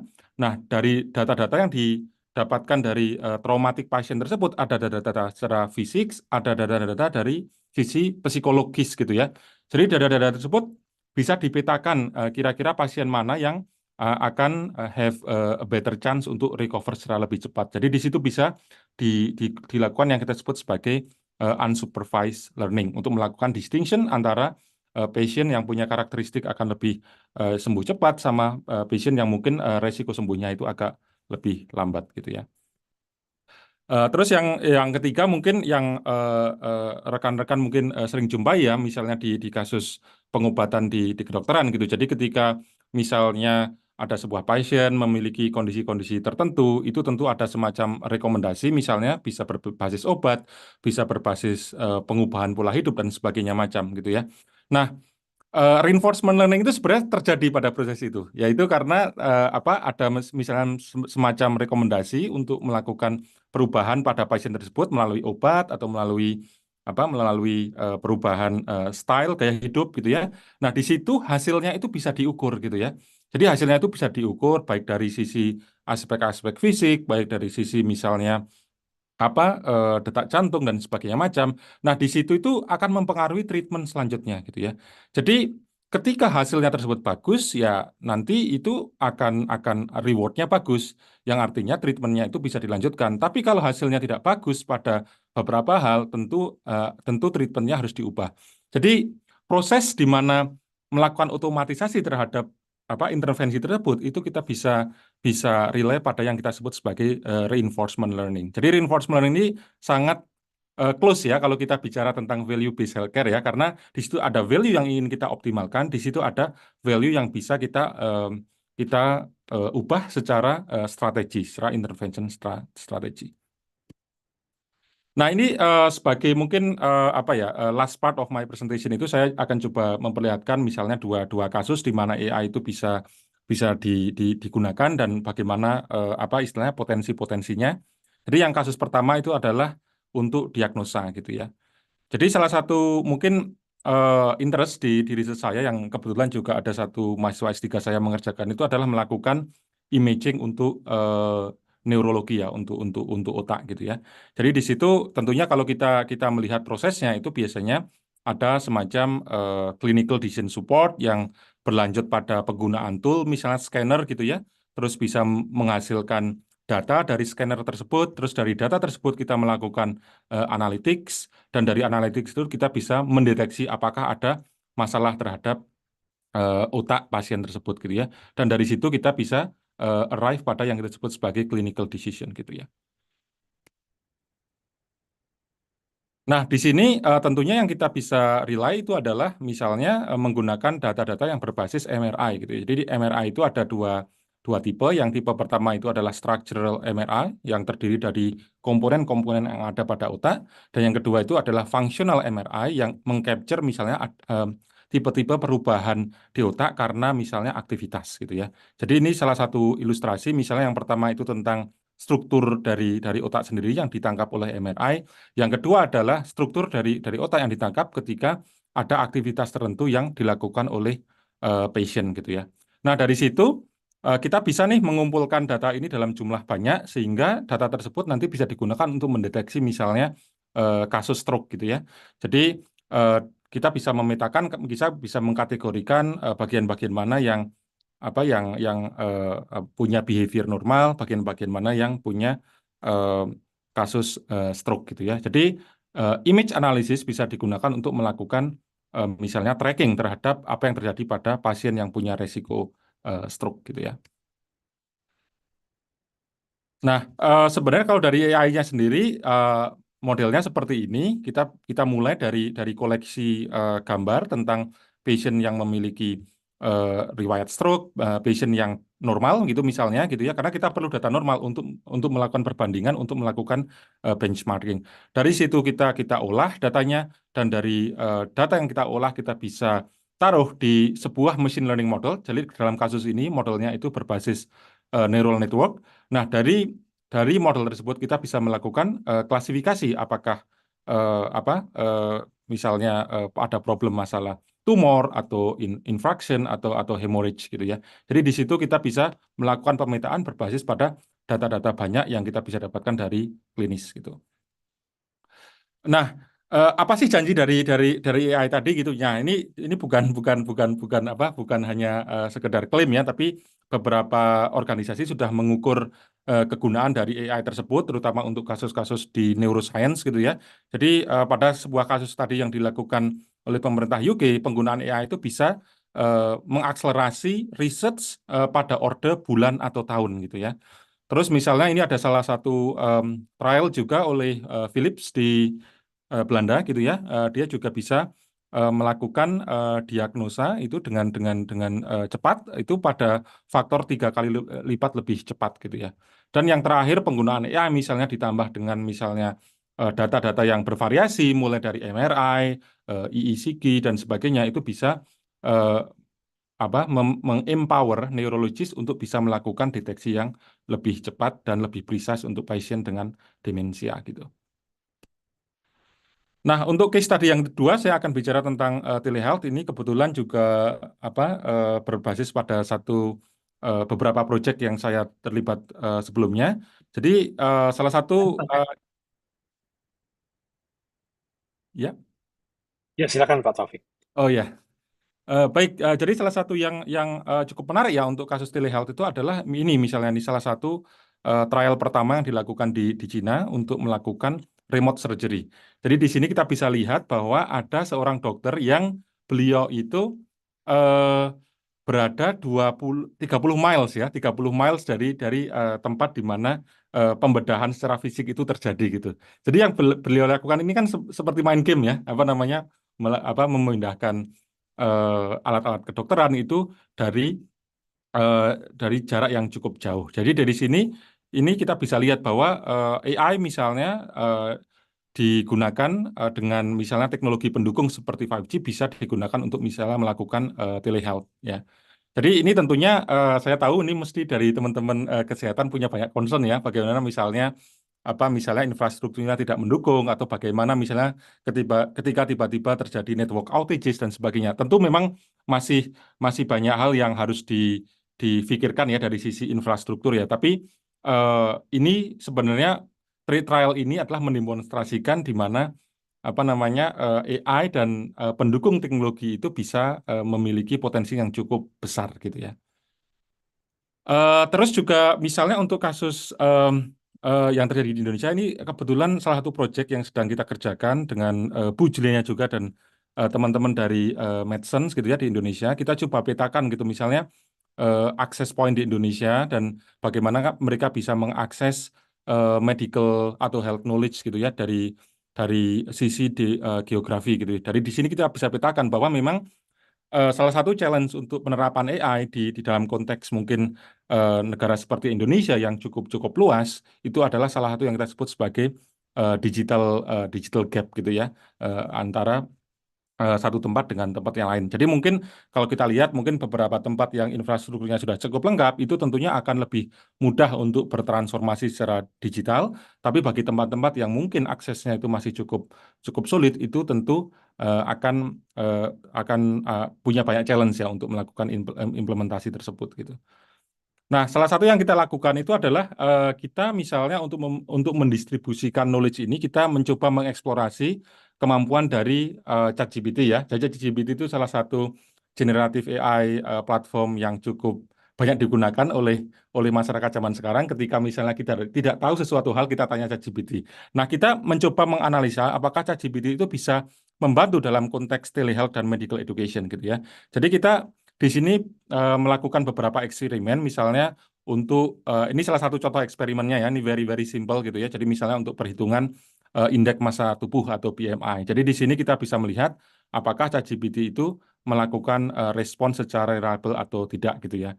Dan tentunya kita mengetes hal tersebut tidak hanya pada bahasa Inggris, tapi juga misalnya bahasa Indonesia atau mungkin bahasa Jawa ya. Dalam kasus ini kita mengambil salah satu bahasa bahasa lokal di Indonesia. Tapi kita bisa mencoba melakukan eksperimen itu ke bahasa-bahasa yang lain gitu ya. Nah, kenapa kita melakukan tes itu kepada bahasa yang bervariasi adalah untuk menunjukkan apakah model yang ada pada generative AI itu sudah cukup reliable untuk memberikan respon pada variasi bahasa. Karena Ya seperti kita tahu bahwa ChatGPT itu kan berbasis pada English ya as the main language untuk training gitu ya. Nah, ketika kita mengadopsi misalnya itu untuk kasus kesehatan pada lokal konteks misalnya, apakah bahasanya itu masih cukup reliable untuk dipahami dan digunakan sebagai reference gitu ya. Nah, di sini tentunya masih banyak hal yang harus kita pertimbangan ya, misalnya tingkat keakuratan informasi, tingkat trustworthiness terhadap informasi dan sebagainya. Nah, di sini kita the next step in this research itu adalah melakukan misalnya feedback atau semacam human in the loop intervention dengan melibatkan misalnya medical professional untuk memberikan rating pada jawaban-jawaban yang diberikan oleh generative AI gitu ya. Jadi ini masih work in progress gitu sebenarnya. Nah, satu hal yang ingin saya sampaikan untuk conclude talk ini adalah bahwa penggunaan AI itu tidak terhindar dari resiko, gitu ya. Jadi resiko di AI itu cukup banyak, gitu ya, karena AI itu lagi-lagi berbasis pada data. Ketika datanya nggak bagus, gitu ya, hasilnya akan buruk, gitu ya. Jadi AI itu punya banyak resiko. Resiko yang pertama itu adalah resiko etik, gitu, apalagi di bidang kedokteran yang mengelola data-data yang cukup sensitif. Etika penggunaan AI di kedokteran itu harus lebih mungkin diregulasi bisa dibilang seperti itu gitu ya.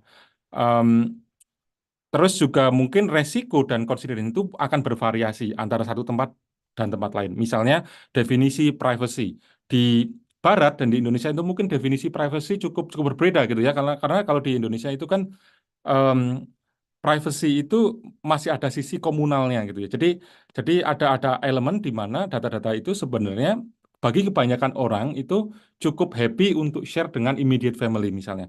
Nah, kalau di beberapa tempat yang lain mungkin definisi privasi itu cukup strict gitu ya. Jadi di situ local konteks itu harus juga bisa dimasukkan ketika kita melakukan assessment terhadap resiko oleh penggunaan AI ini gitu ya. Nah, ini beberapa tantangan gitu ya. Jadi tantangannya tentunya adalah karena AI berbasis data, tantangannya adalah mendapatkan data yang lengkap, mendapatkan data yang tidak bias, bagaimana data itu bisa reliable, jangan sampai data tersebut difalsifikasi ya, sehingga nanti hasil hasil dari temuan atau diagnosa itu bisa tidak sesuai dengan keadaan yang sebenarnya. Terus juga privacy. Dan yang terakhir adalah bagaimana ketika AI melakukan rekomendasi itu, AI-nya itu bisa accountable gitu ya. Jadi jangan sampai AI melakukan rekomendasi digunakan oleh medical professionals, tapi pada akhirnya ternyata rekomendasi tersebut salah gitu ya, atau rekomendasi itu berujung pada mistreatment gitu ya. Nah, ini beberapa kasus yang sudah terjadi gitu ya. Jadi sedikit gangguan pada data yang ada di AI itu bisa memberikan rekomendasi yang cukup drastis gitu. Jadi di kasus ini misalnya ketika mengambil sebuah gambar gitu ya, kulit gitu ya, oleh pasien, ketika ada gangguan misalnya ini apa namanya penggaris gitu, ternyata gangguan dari itu bisa mengubah kesimpulan AI itu menjadi klasifikasi tumor untuk kasus ini. Padahal mungkin kondisi kulit ini adalah kondisi yang biasa gitu ya. Terus juga beberapa challenges dalam privacy, ini beberapa artikel yang didapatkan ketika COVID gitu ya. Jadi ada beberapa aplikasi yang digunakan ternyata itu memiliki privacy issues. Ada data leakage yang bisa eh, di apa bisa terjadi pada aplikasi-aplikasi yang ada digunakan untuk kontak tracing COVID tersebut gitu ya. Nah, ini mungkin last slide from me gitu ya. Jadi mungkin ada beberapa pihak atau beberapa orang-orang yang memiliki concern apakah AI ke depannya itu akan menggantikan manusia gitu ya. Jadi ini ada quote. Quote ini kayaknya muncul pertama kali di Twitter ya, di X sekarang gitu ya. Jadi quote-nya itu adalah AI won't replace humans, tapi humans using AI will replace humans who don't gitu ya. Jadi AI tidak akan bisa berdiri sendiri tanpa manusia. Jadi manusia yang bisa menggunakan AI adalah manusia yang nantinya akan menggantikan manusia yang tidak menggunakan AI itu sendiri gitu ya. Nah, saya akan akhiri presentasi saya pada slide tersebut. Jika nanti ada pertanyaan, saya tentunya senang untuk bisa berdiskusi dengan rekan-rekan dari bidang kesehatan. Terima kasih Pak Ahmad. Terima kasih Pak Taufik, presentasinya luar biasa. Eh, Saya sangat menikmati presentasinya karena banyak hal yang bisa menambah wawasan kita dari dunia kesehatan terkait dengan aspek teknologi, ya. Nah, namun tentunya nanti akan banyak sekali pertanyaan dari teman-teman peserta di webinar kita pada hari ini, ya. Nah, baik Bapak Ibu sekalian, kita akan beranjak kepada pembicara berikutnya. Eh, Tadi kita sudah bicara tentang value-based digital health, kemudian Bu Juliana sudah menyinggung tentang aspek apa saja yang mempengaruhi secara sistemik dari penerapannya. Kemudian Pak Taufik tadi menjelaskan peran AI yang sangat penting, tidak akan mereplace pekerjaan tenaga kesehatan atau tenaga medis, tapi akan mereplace tenaga medis atau tenaga kesehatan yang tidak menggunakan AI. Nah, ini cukup menyentuh ya statement ini, dan bagaimana kita bisa menyimak perkembangan teknologi ini ke depan dengan memanfaatkannya secara seksama dengan memperhatikan segala resiko dan tantangan yang ada. Nah, Bapak Ibu, kita akan beranjak pada satu topik yang cukup teknis tapi sangat penting buat kita simak bersama, yang akan disampaikan oleh Dr. Caddie. Tadi Bu Juliana sudah menekankan tentang bisnis proses, ya, pentingnya bisnis proses. Nah, Dr. Caddie akan menyinggung bisnis proses, modeling, design, and simulation, ya. Nah, karena ada kata-kata simulation, tentunya kita akan menyimak satu simulasi yang nanti akan disajikan oleh Dr. Caddie. Caddie, good Yeah, afternoon to you. yeah. Hello. Thank you for introducing me. Yeah, Yes. So I should share my slides then. please. Yeah. Okay.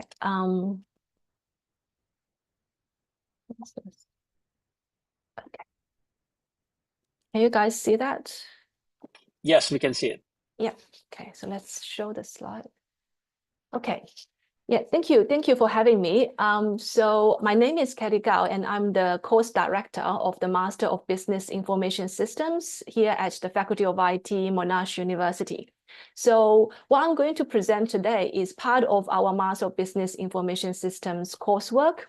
So one of the unit that I teach, which as Ahmed introduced, is titled Business Process Design, Modeling and Simulation.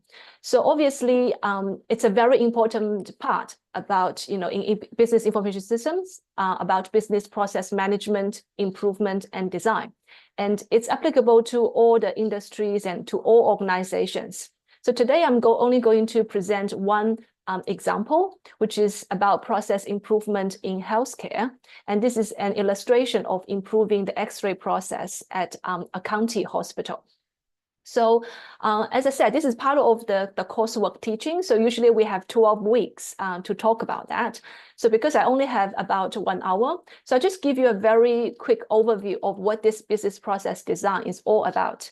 So this is a kind of overarching umbrella that incorporates like designing a brand new process, or like you modify or improve existing business process or redesign. So it's an overarching term, and basically the essence of business process design can be described as to how to do things in a good way. And that good way in this particular context is about process efficiency and process effectiveness. So I think the second part is particularly important, because if, let's say, we have a very efficient process which does not deliver customer value, is basically useless. So we really want to have a well-designed process that does the right thing right. So I think here we talk about value in this particular context.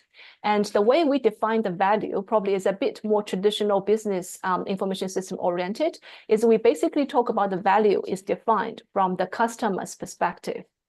Is something that customer is willing to pay for. But I do agree with Chris's early talk about this value can be, very dynamic. It depends on which perspective you actually define this value for. But in this business process, management context, quite often we talk about deliver customer value, satisfy customer requirements and their desires. So that's basically what this the essence is about. So from a more formal perspective, this business process design is concerned about configuring the process architecture. Because it's a design, so we need to kind of envision ourselves as a designer, where there is a lot of different components as part of the business process architecture, which including inputs, outputs, the network of activities, buffers, information structure, resources, everything. So as a designer, how we can configure those components in the best way so that we can satisfy our customer desire in an efficient way. So the customer, obviously, we have also quite broadly defined as can be both internal and external. Obviously, the most important customers are our external customers who we really need to satisfy their desire of and also deliver the value to them. But also, like in the healthcare context, we also have internal, customers. Some of the business process are internally driven. So, but the important thing here is that the internal customer's requirement should be aligned with the business objectives, business goals, which ultimately means satisfying the desire of external customers targeted in that business strategy. So that's the overarching essence of what this is about. And because we only have very limited time, so I only talk about a very practical kind of process as to how we actually go to do a business process design or improvement project.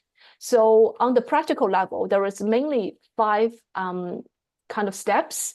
And here we're mostly looking at existing process, right? So there are some issues with it, how we can improve and redesign them, rather than we design a new process from scratch.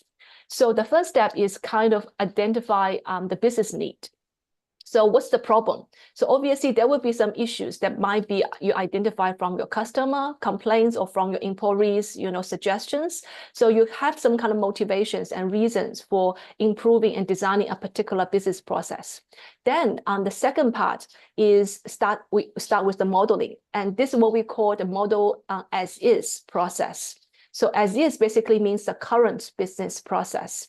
And in the second step, quite often we are just using the graphical modeling, like a flow chart, to design the process, to model the process.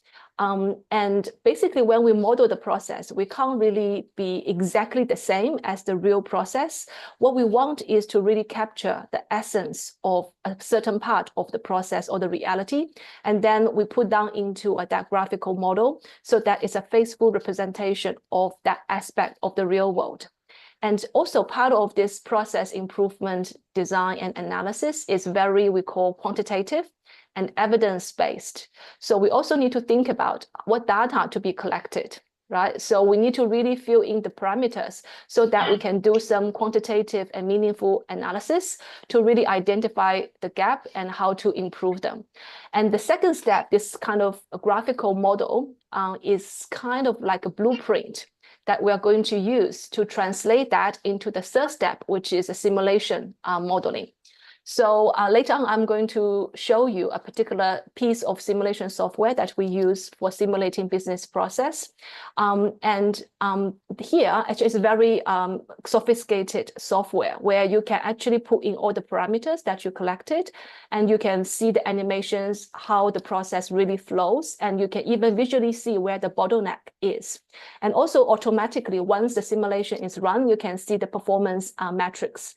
Right? Where is the problem, whether it's an issue with the resourcing utilization or whether it's an issue with kind of customer waiting for too long.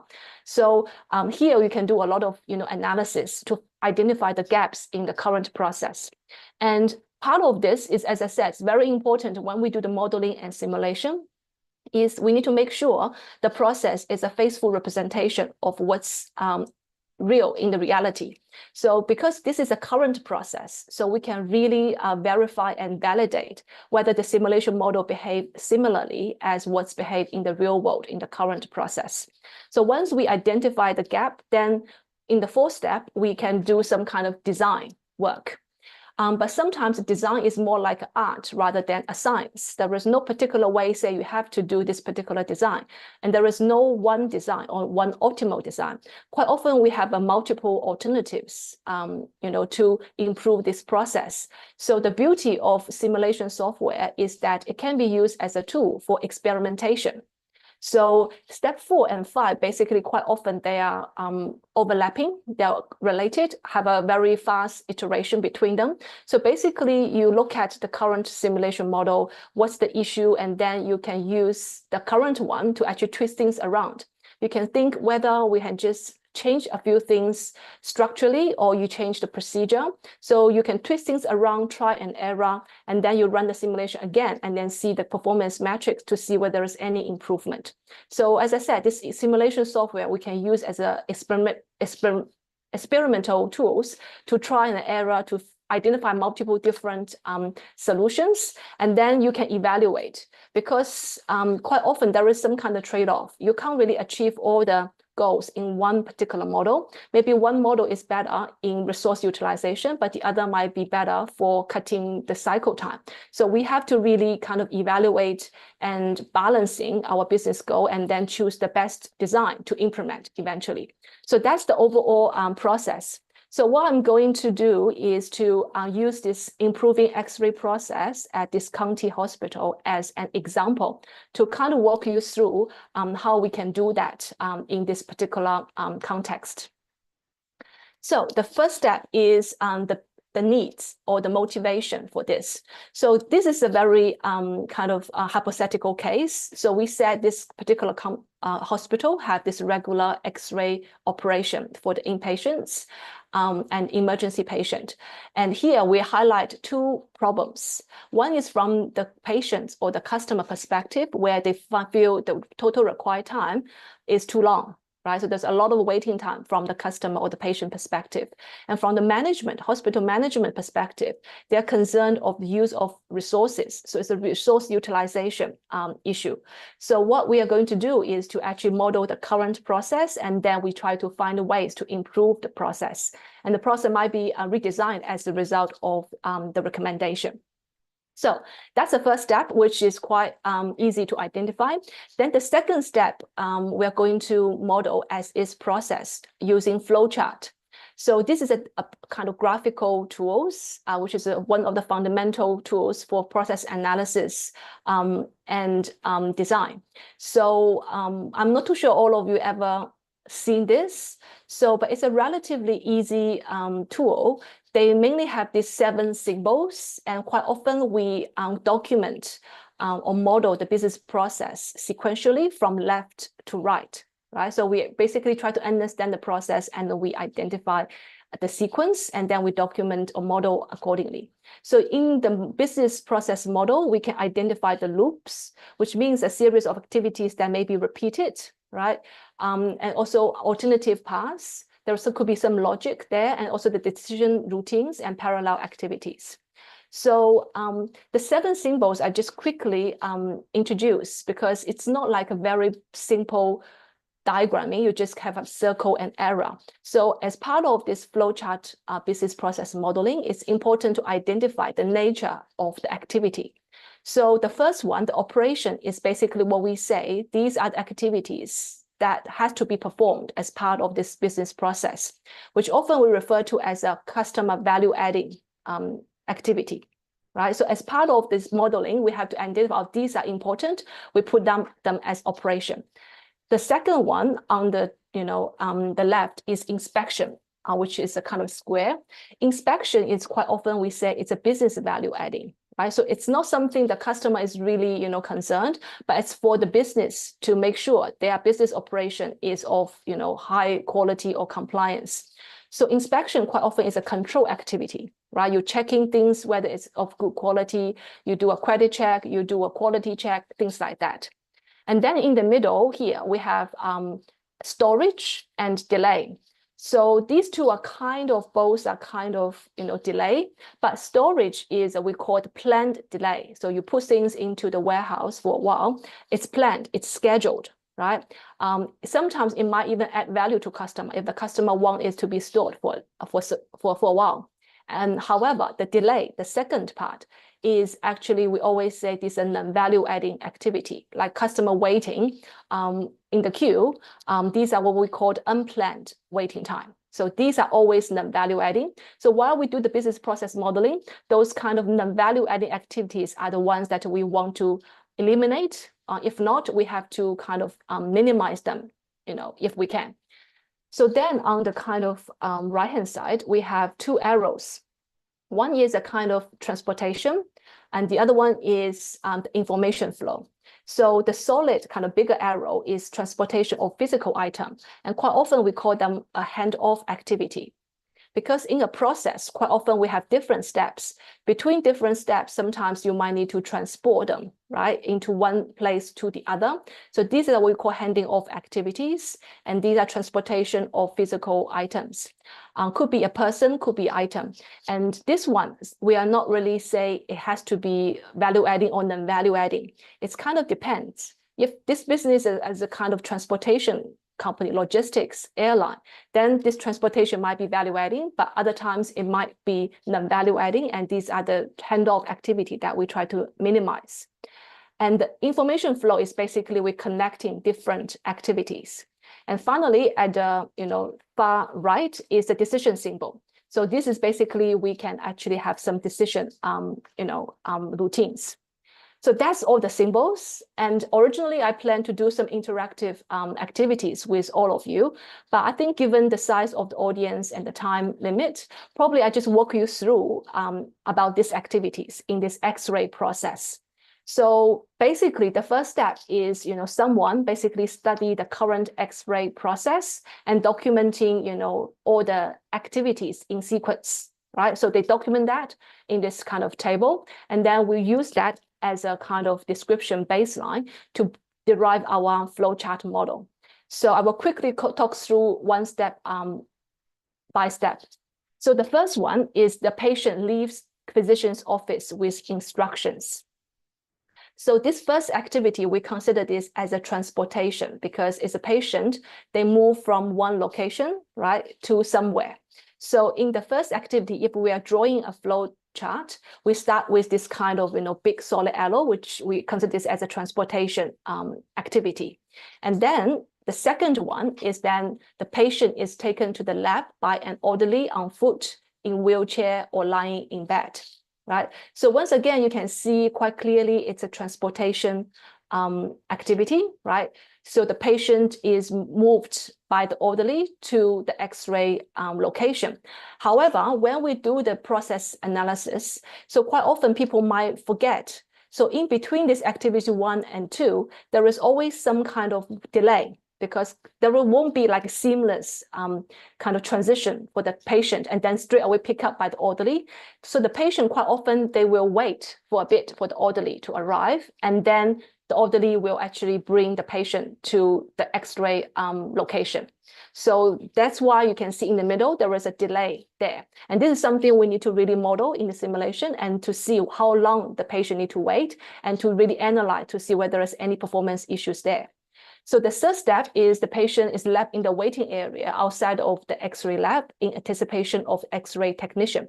So this one is very clear. So here the patient has to wait, right? So it's another waiting or delay activity. So the next one, the fourth one, is X-ray technician. They fill out form based on the information.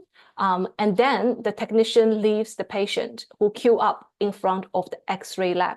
So in this activity, actually, they combine things together, but technically there is two things. The first sentence is basically the X-ray technician fill the form. The second part is the technician leave the patient who is actually, again, they wait. So here we have two activities for activity 4.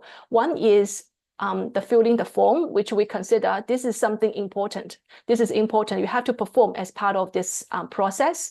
So we put this as an operation, the circle, and then the technician leave the patient. Then the patient, again, they need to wait in queue. So this is, again, is a delay or waiting activity.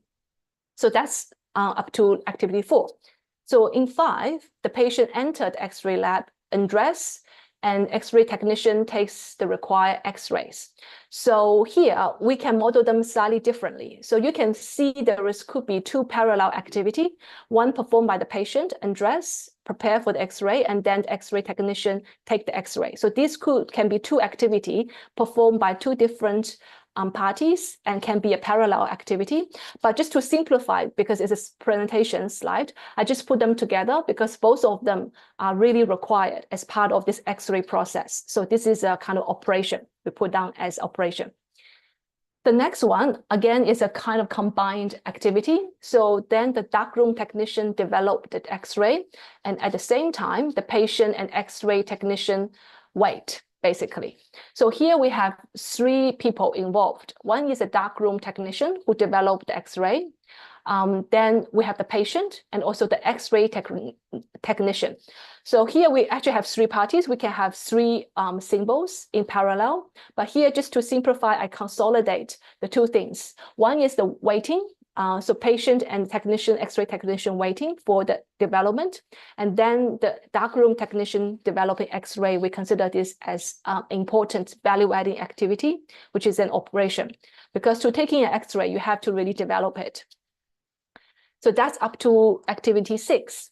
The next one, again, is a few parties involved. The technician and X-ray technician checked X-ray for clarity. So here we have 2 technicians sitting together, checking for the quality of the X-ray. And then the patient at the same time waits, right? So again, you know, we have the patient waiting. We know it's a kind of delay activity.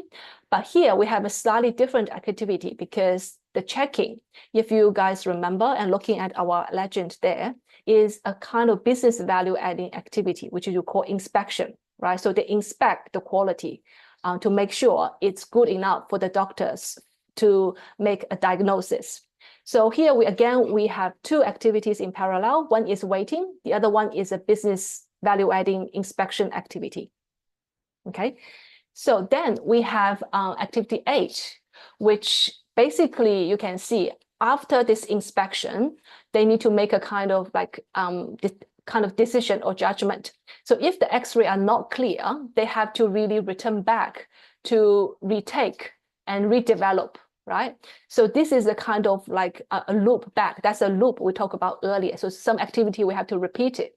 And here we have the data from the historical reports, which they say is about 25% of the time it will be rejected. And then the remaining 75% is the X-rays in good quality, and they pass on to the next activity. And also the X-ray are putting into like a pack-up. So here we basically have a lot of things going on. So, but in essence, this activity 8 is a kind of decision point because they need to assess and make a judgment. And the decision can go 2 ways. If it's not acceptable, it goes back to the previous one and they have to repeat step 5, 6, 7. If it's acceptable, they go to the next one and it's also being packed. So here you can see with flowchart, you can draw different kind of paths. One path is going back with 25% on top and 75% you keep on passing through. Then activity 9. So again, after this, the patient waits for the orderly to take him back to the office. So this one is very clear. Again, it's a delay or waiting activity. Then number 10, patient is taken back to the physician's office by the orderly. Again, this is a kind of transportation, like similar to our previous one. This is bringing back. Then 11, the messenger service transferred X-rays to the physicians in batches of 5 jobs. So here is a different party involved, the messenger service. So it's not about patient. So here, activity 11 is actually directly linked to after activity 8. After the packing. So here, the packing, so you can see after that, the messenger service will deliver that to the physician. But here also you can put in some information about the batch of 5 jobs. And finally, the patient and X-ray both, they enter the physician's office together. So here we merge activity 10 and 11, and then we transport them to the physician's office. So that's the flow chart. So although it took some time to go through this, but I think it's important because you can't really kind of build a simulation model from scratch. It's always important to have this blueprint. So you kind of identify where is the waiting, where is the checking point, etc. Then you can base on that to build a simulation model later. But as part of this step 2, we also need to collect some data, right? So in the previous thing, it's only the graphical sequential of the business process. But in each of the process, there is also data involved.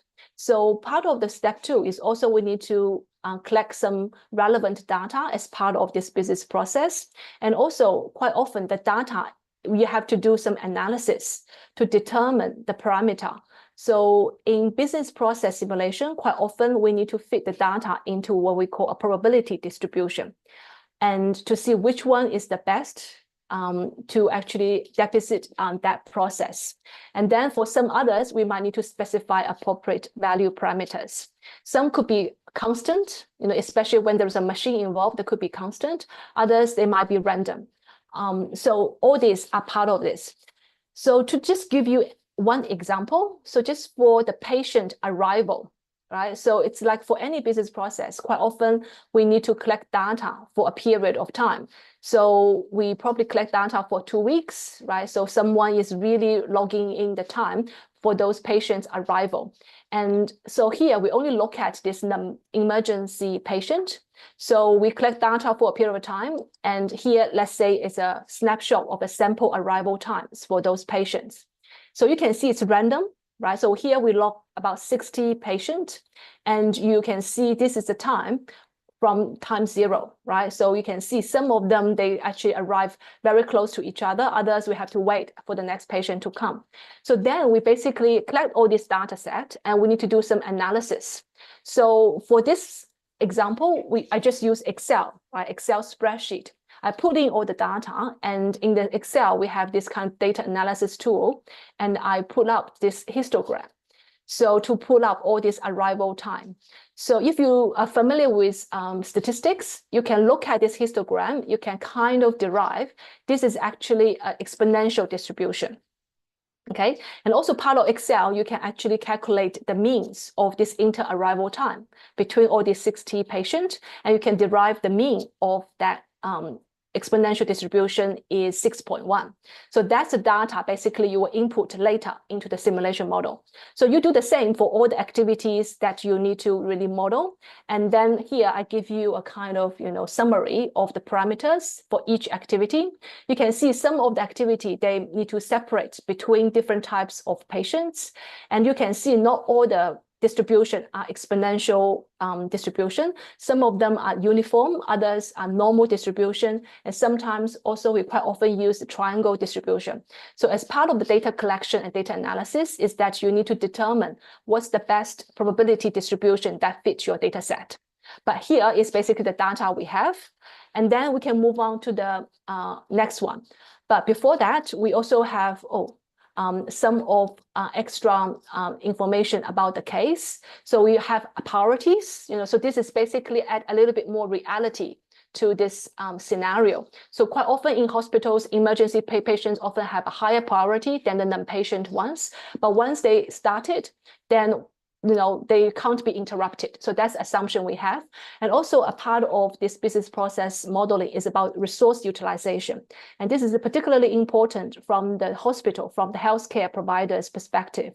So here are the current resource units for all the personnel involved, orderly, the technicians, but also they put down the asset. So it's not just personnel, but also the asset, like the resources in the hospital, the X-ray lab and dark room, how many units they are available, and the management obviously they're concerned about the resource utilization, and they want to see how much resource has been used. So then also there is other information and assumptions about the current process, whereas they talk about the orderly, how long it takes and how long they are going to wait, and whether they will never go and pick up a patient at X-ray area without bringing another one from the ward. So these are just when you do the business process analysis, we have to capture all these kind of assumptions and the scenarios, and we try to, as I said, try to imitate as much as we can from the real scenario. So that's the second step. So in the third step, we need to put them down into a simulation software and analyze. So there is many different simulation software out there. And the one that we chose is this extensing. The reason being is because we're simulating business process, and business process in general, they are basically dynamic, which means time is important, right? So the process moves when the time moves along. It's stochastic, which means it's random, right? So all this arrival time I showed you earlier, these are random. So stochastic means it's a random kind of process. And finally, it's a discrete event simulation. So what that means is most of the business process, we can really see the discrete items. So in this particular case, this discrete item is the patient. So we can see the patient coming in as each discrete thing, and we can see how they flow through the whole process, and we can follow them and to see how they're going, how much time they actually wait in the process on average, and things like that. So the software we chose is this extensing. So which I will try to show you, see whether I can. Okay, let me stop share this one. Let me try to bring you to the other one. Okay, can you see this screen, the simulation model? Yeah, so this one is actually a software that's part of our education, and Monash, we actually acquired the software licenses for this extensing. So this is on our Move platform. So this is what we actually model the current process. So you can see it's quite complex, so I'm not going to go through each detail, but if you can see this software, so it's kind of, this is the modeling space. Here they have various library. It's very comprehensive and sophisticated software. So most of the blocks you can see here, the green ones, they call item, right?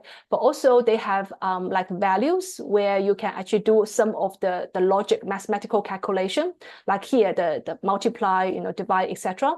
Also other kind of equations, math, lookup tables, etc. They also have charts. So you can also have some kind of meaningful output, charts, different charts.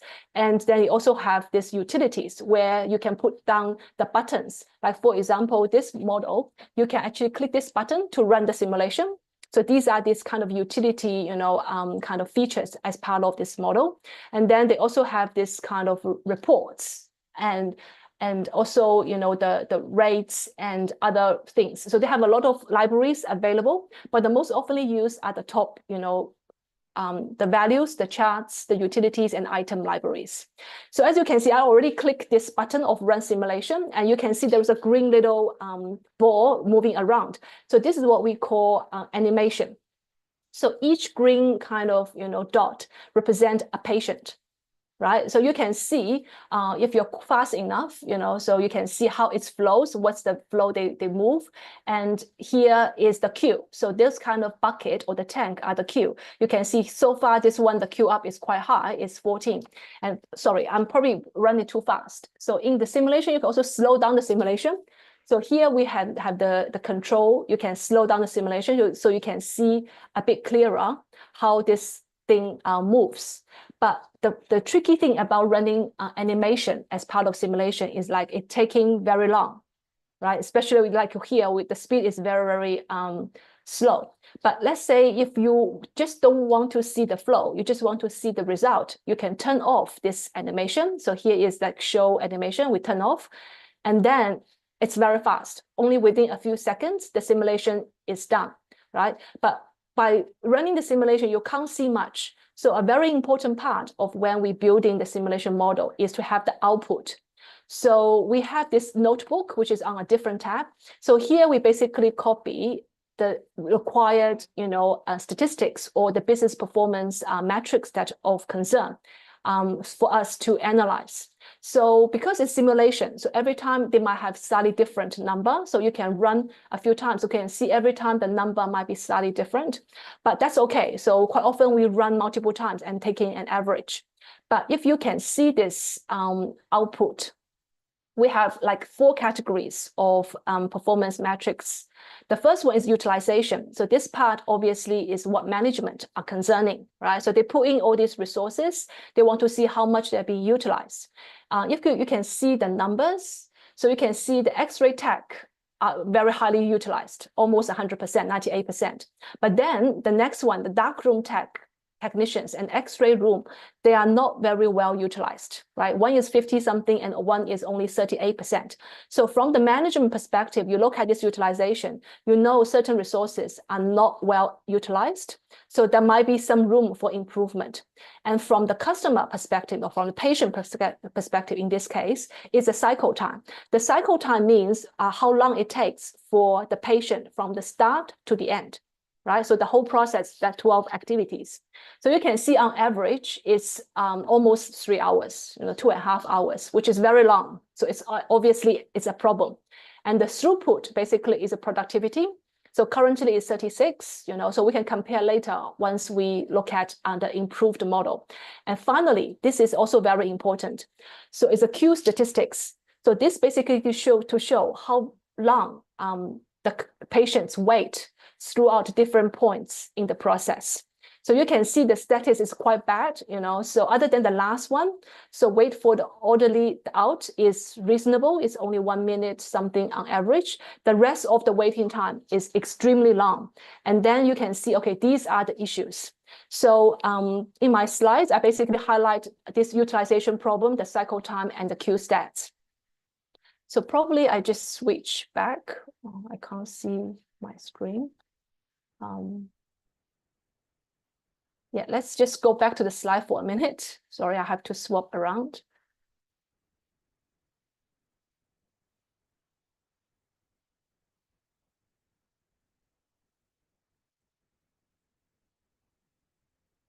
Yes, so here are the issues that we just mentioned. So these are highlighting the issues that we want to address. So the next step is basically, okay, we identify the gaps. So these are the issues that we want to improve. But then how are we going to improve it? How we redesign this process? So basically, as I said, there is no particular science to say that's the only way to do it. There is various things that we can try, right? So for example, let's change the procedure. Currently, the X-ray technician has to stay with the patient while the X-ray are developed. So you might see this could be a waste of that particular resource. So can you actually change that procedure, right? Or you can actually remove that messenger service. So is this really necessary for the messenger service to wait for the 5 X-ray to be batched and to deliver? And also it's about resource utilization, right? So if you want to reduce some resources or hire more resources, which one is the most useful or effective? So as I said, these are the questions you can try and error. Once you have that current process simulation model, you can move things, you can just change, and then you simulate again and to see what's the kind of outcome, whether it's improved or not. If it's improved a little bit, good, you keep it. If not, then you just try other things. So that's quite often when we do the process design, using simulation as a kind of experimenting kind of software. So here, when we get to the next step, is we really try to find one of the solution. So one thing about business process improvement and design is that we often have a variety of solutions, and then we just pick one which we think is unbalanced, is the best, and achieving our business goals. So here is what we choose.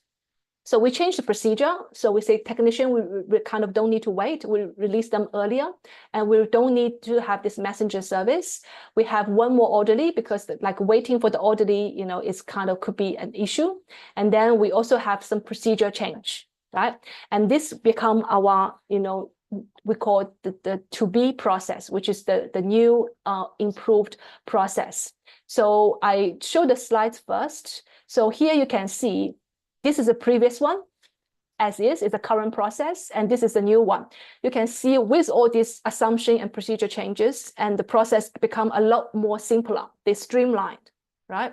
And also you can see that the technician early on, we said they don't need to wait with the customer, with the patient, so we can release them early. So you can do those small little twists to the current model, then you simulate them again, and then here is a comparison. So on the left-hand side is the current process performance metrics. On the right-hand side, there's a to-be kind of proposed improvement, and you can compare. The utilization now is all kind of close to 100%, which is a lot better. the cycle time is dramatically improved. On average, it's kind of reduced from 1.5 hours to 21 minutes on average. The throughput, kind of productivity is also doubled, kind of. And finally, it's the Q stats. So you can see the waiting time dramatically reduced for the first 3, but for the last one, it's kind of increased a little bit, but it's still kind of acceptable. So as I said, when you do this process improvement, sometimes you can't improve every single metrics, but in this case, we improve majority of the metrics and only sacrifice a little bit for the last one. So on balance, we think this is a good kind of improvement plan. So yeah. So I just kind of go back to the simulation model. So again, I just want to show you this, the new ones. Yeah. So it's kind of similar. I can't see my buttons. Yeah. So here I open the second one. This is the kind of proposed to be or improved the process model. So as I mentioned, these are a lot more streamlined. Some part of the things we kind of, release them earlier. And also with this orderly, for example, you can see we increase from 3 to 4. So because the waiting time is a bit of the issue, so we keep all the other resources the same, but we only add one more resource here so that we can dramatically improve the waiting time for the patient. So we just reconfigure them. And as always, we can run them using animation, right? We can change the speed. And also we can look at the stats, and the stats, it's the one, I think I put one possible stats in our slides, and then to show how you compare and how you experiment with this kind of simulation models. So yeah, so I think that's kind of what I want to talk about this particular X-ray process improvement example. And this is just one example that we use as part of the course. We also have other kind of examples which is related to healthcare or hospital process design. So we also have examples about hospital admission, so again, we can model that process. So if there is an issue with patients complaining about the process, you can model them and identify issues, improving them. Also, you can configure, the process. How it's the best flow, in a particular setting, like here, the emergency room. Excuse me. And also part of this process design and simulation, we can also do some kind of analytics, or we call optimization. So for example, here they have the scheduling and staffing, which you can do some optimization. And as part of the extensive software, they do have a particular block, which is called optimizer. So if you know how to use them, you can set up the parameters and you can actually give you a kind of optimized scheduling or the staffing levels according to the business process model you have. So I just want to bring out, there's also other application or context that you can actually apply this business process modeling and simulation into. So yeah, so that's all I want to talk about. And thank you very much for having me. And I welcome any of the questions from the audience, along with others. Thank you very much, Caddie, for a very interesting topic to learn about business process design. And this is what is exactly we were talking about between Chris, Juliana, and myself.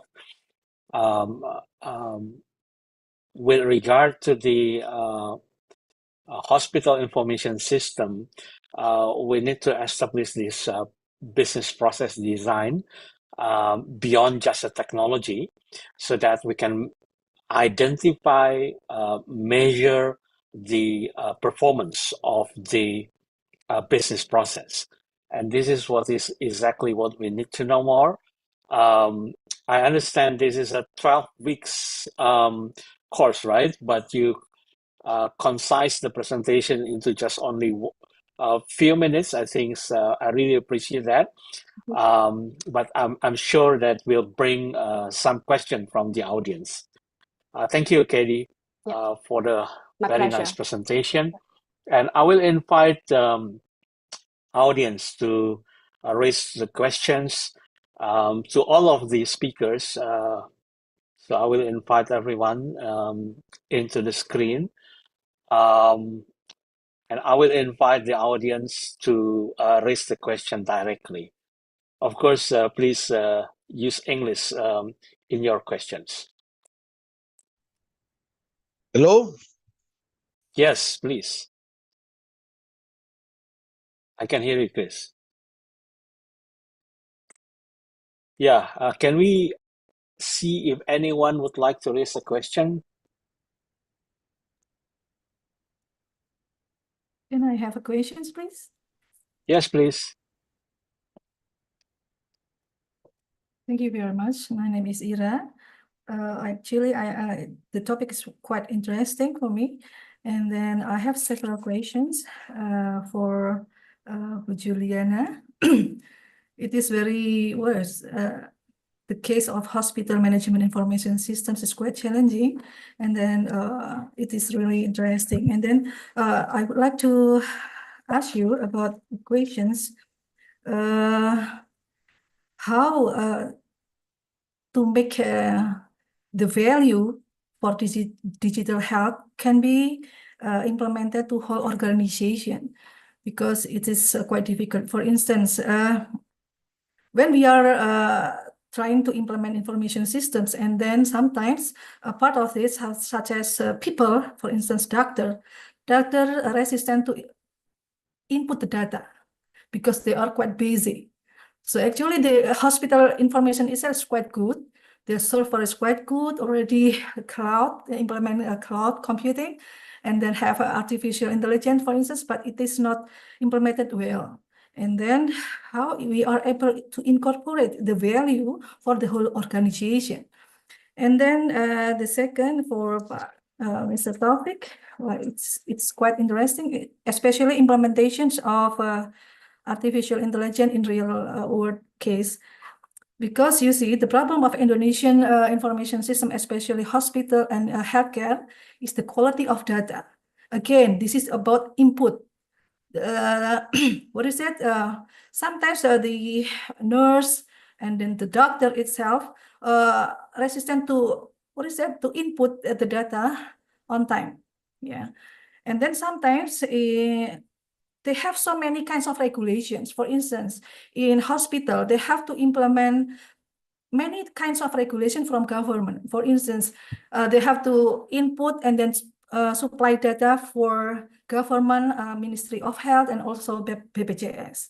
And then it's really burden the workflow. And could you give a suggestion, for instance, what type of server, and then that is very, what is it, affordable for hospital or public health center to implement artificial intelligence? Yeah, because you see, currently many hospital information system only in transaction processing system. MIS itself is not implemented well. And sometimes they ignore about the requirements of seeking of information based on the data. They only waiting for the, what is it, staff to give data.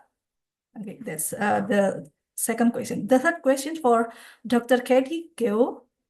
Oh, okay. It is very interesting, and especially for implementing the business process re-engineering in healthcare organization, especially in Indonesia. You see, you have if we are able to make any kind of simulation and then develop blueprint, usually we already have the blueprint itself, very good blueprint. However, the implementation, so many kinds of activities, they ignore the blueprint. And then how, what kind of frequent or activities to do plan to check action in order to implement continuous improvement based on the blueprint? Yeah, that's my questions. Thank you very much. Thank you, Bu Ira. Let's begin with Professor Juliana. So the questions regarding doctors refusing to input data, patient's data in the system, that's the question, right? So this is resistance behavior. Typically, what we can do is to understand the object of resistance. What is the object of resistance? Is the object of resistance the system itself? If the object of resistance is system itself, how can we make it easier for the doctor to encourage them to use the system? The worst situation is if the object of resistance is not the system, but for example, the significance of the systems, or for example, the one who imposed them to use the system, then that becomes quite political to basically manage their resistance.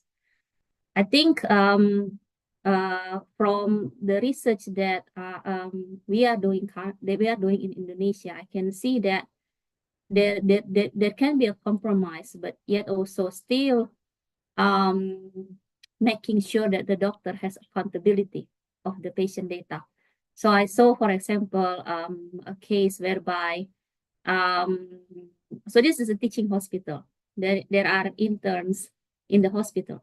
So the interns will follow the doctor, and then the interns will input data into the system. But the system will lock that the data is inputted by an intern, not by the doctor. But then there's a workflow, there's a process whereby the inputted data will be pushed to the doctor to verify and confirm. So the doctor at the end will have to read and then edit if necessary and confirm. So that can be like a compromise. But again, we have to go back to the basic understanding of what is their object of resistance and then try to overcome based on that understanding. Thank you. Thank you, Prof. Juliana. Next to you, Pak Taufiq. Okay, I think the question was about the data quality and how we can actually identify computing resources to carry out AI tasks, right? Yeah, I think in AI, we say that the data is our primary resources. So we say that if the data is a garbage, and obviously we have garbage in and garbage out, we cannot produce good model with poor quality of data. So it's very important to have a good quality of data. It's very important to make sure that the data is complete as much as we can push the data to the system, as well as if we have certain constraint on the data, then we have to quantify the uncertainty as a result of those constraints. I think this is very important. The second part, in terms of the computing facilities, I think we can actually relate this to what happened quite recently with the case of Pusat Data Nasional, right? With the National Data Center, there always be questions whether we need to have our own server or do we need to just utilize resources from the cloud providers. I think all in all, it will depend on the human resources that you have in each of your institutions. If you do have like specific dedicated resources that are taking care of the IT and they have a capacity to develop their own system, then by all means, constructing your own computing facilities will make sense, depending on the type of data, obviously, that you need to process. But obviously, if there are certain limitations in terms of the human resources, the human capacity to carry out this processing, then it could be also some options that are provided by the cloud providers. So we have a number of examples, such as from Google, from Amazon. So they do provide some kind of spaces to carry out this complex processing. I will say that there is no one-size-fits-all solution. So one solution will not be the best for everything. So always be careful with the data under considerations, whether the data is sensitive enough, whether certain safeguarding is necessary for the data. So all in all, usually like the optimal solution could be something that utilize the combination between the in-house solutions and solutions that can be leveraged from the cloud providers. So it's a matter of designing an architecture for that solutions and identify which part could be executed by the cloud, which part could be have to be executed locally. So it's a combination between both, I think, given the fact that I think all of the healthcare data are quite sensitive and there are an extra processing layer that have to be implemented on top of the typical intelligence processing from the AI. Yeah. Thank you very much, Taufiq. Yeah, it's very technical, but I do notice this is a very fundamental in information technology to determine what's going to be the best option, the architecture that needs to be set up. Caddie, before we proceed to you to answer the question, can you integrate the question about the data quality as well as the hesitancy of the physician into the business process design? Please, Caddie. So in my unit, I basically make a distinction between the business process design and implementation, right? So there's a two part of it. So because we are a coursework, so the focus of our kind of coursework teaching is more on the process design and analysis and modeling and simulation. The implementation is something quite different, but we do kind of touch very lightly on that. So with process implementation and management, it's, you know, also change management. It's obviously a big topic, right? So we do talk a little bit about overarching, you know, framework, and there is different process improvement program. They have slightly different implementation strategy. So one of the important thing, which is kind of very common across all the implementation, is that the senior or top management support. And also you need to probably have a kind of like a process owner, who the person is actually really have vast interest in really improving the process, and the person really have a kind of power or authority to reinforce that kind of change or implementation.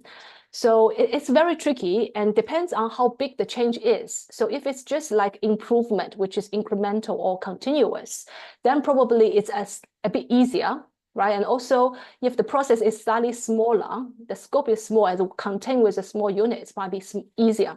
But in sometimes, like we talk about business process re-engineering, which it could be a dramatic difference, you know, so that would be introduction of new technology, is totally dramatic change of the current process.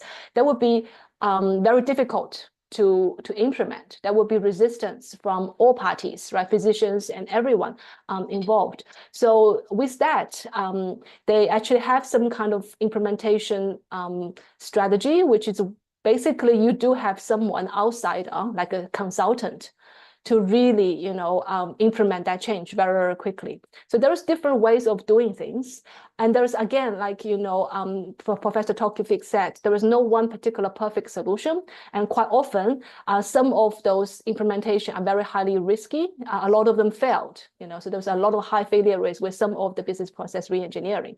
So it's really difficult, but a lot of them is to do with the management, right? So the change management, and you need to really get the buy-in from all the stakeholders involved.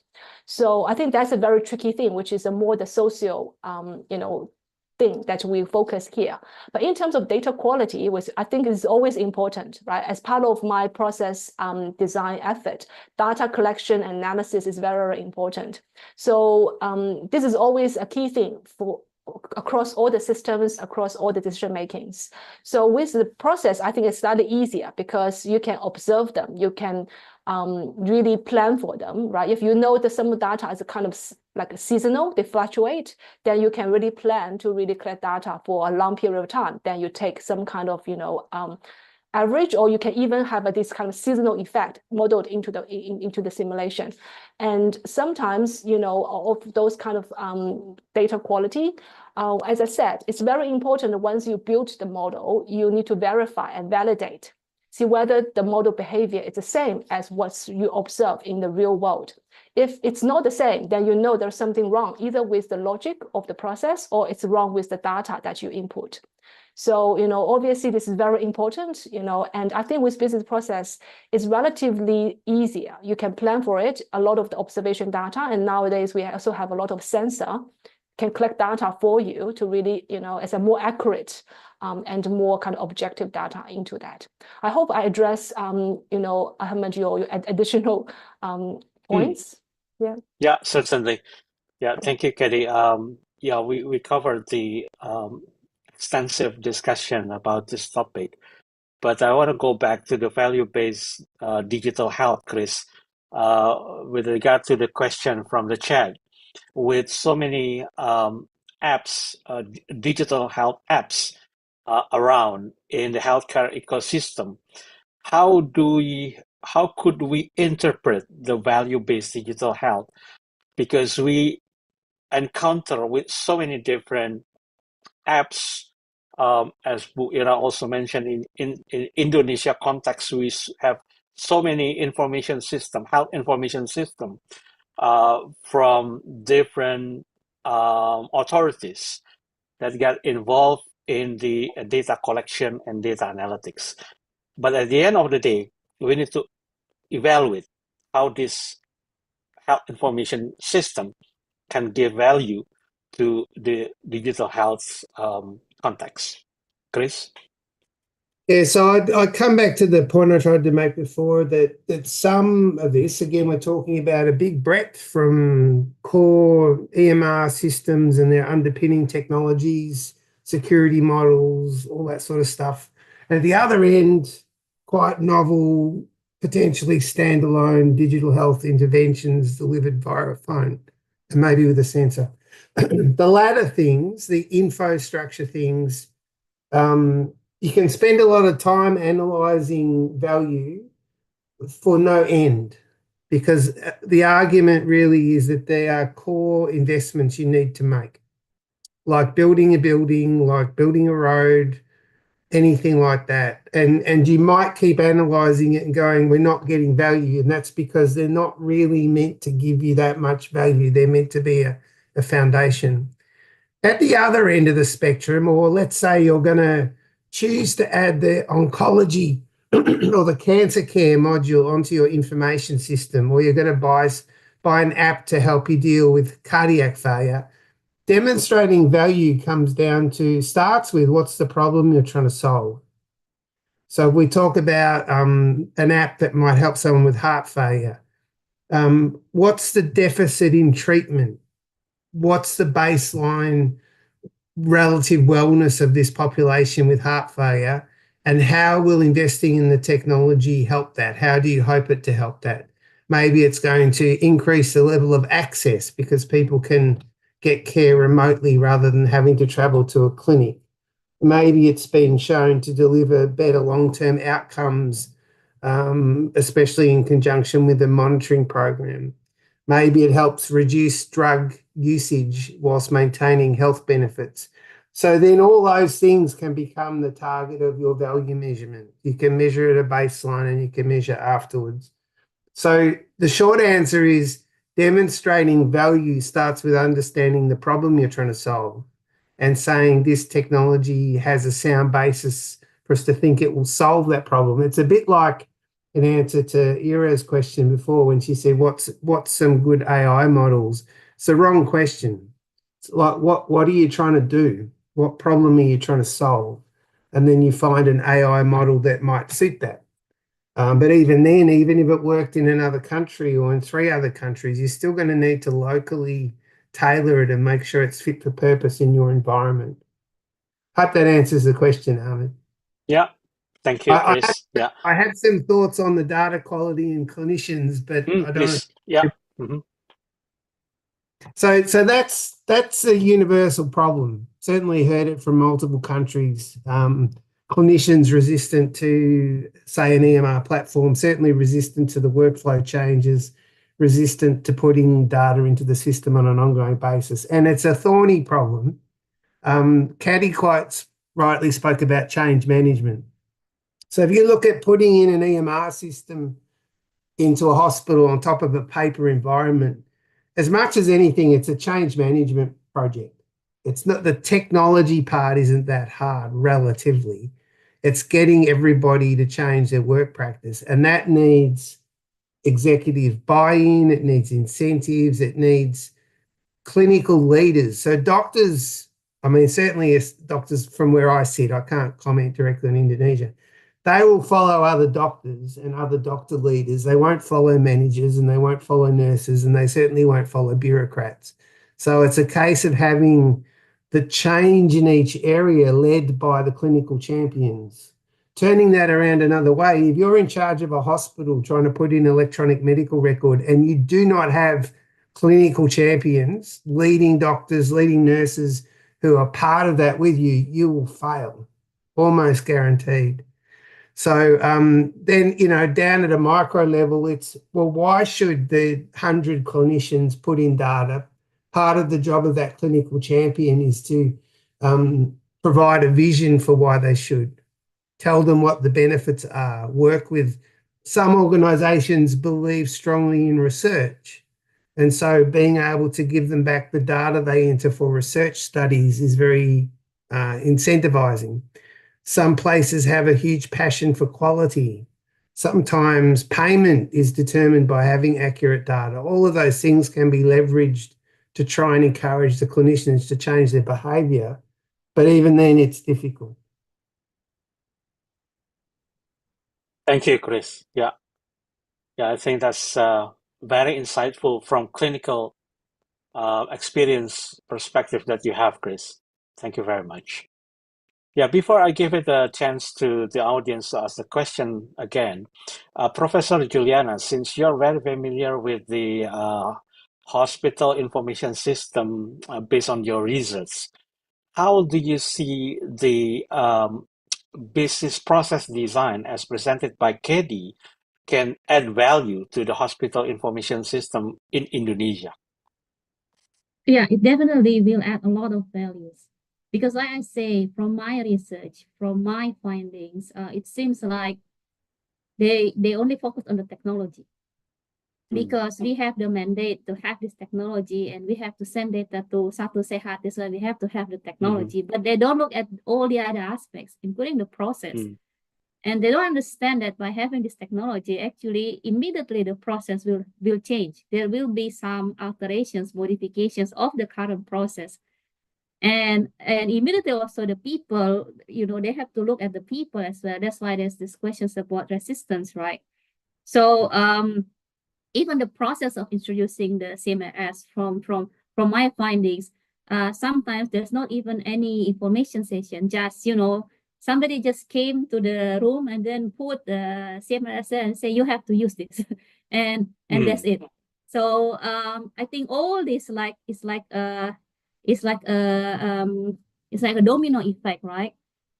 So I think it's very important to start from the base first. So what's our current process? How the CMRS can improve the process? And like Chris mentioned, right, we have to communicate that not simply, okay, we need to use this system, but maybe from the value perspective, like if we use the system, then we can have these changes in the process, and that will improve the value to the patient, the value to you yourself as the clinicians, and so on. So then they can understand it better instead of just pushing the system to them. Very good point. Yeah, that's what really what we see in the healthcare system in Indonesia at the moment. Thank you, Professor Juliana. I would like to invite the audience to raise your question, and along the way, I will see if there is any question in the chat. Is there any? Miss Safitri? Please. Okay, thank you. My name is Safitri Susilawati. I come from Majalengka Government Hospital. And my question for Caddie and Chris, how about the protection system, security protection system about the hospital data in your country? And from Prof. Julia, in hospital, we practice about a medical record, but sometimes we have downtime, and that complaint for the patient about the hospital system. How your opinion about that? Thank you.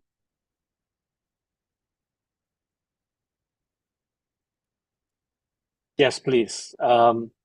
Start with Chris. So About I the think data that protection. Yeah. Mhm. First part of the question is, how do we handle security? Is the Yes. gist of it? Yeah. I'll say a few things. It's obviously very important. It's never perfect. We still have hacking events occur in hospitals, in other related organizations. As much as the security protections, as in the technology, there are a lot of important lessons for staff. Sometimes the staff unintentionally are the ones undermining the security by sharing their password, by leaving a system open and exposed when people walk past it. But, you know, things like multi-factor authentication are in place. Things like, there's probably a more modern version. We used to use Active Directory so that every system around the organisation would draw off the same access mechanism to save people having to remember different passwords.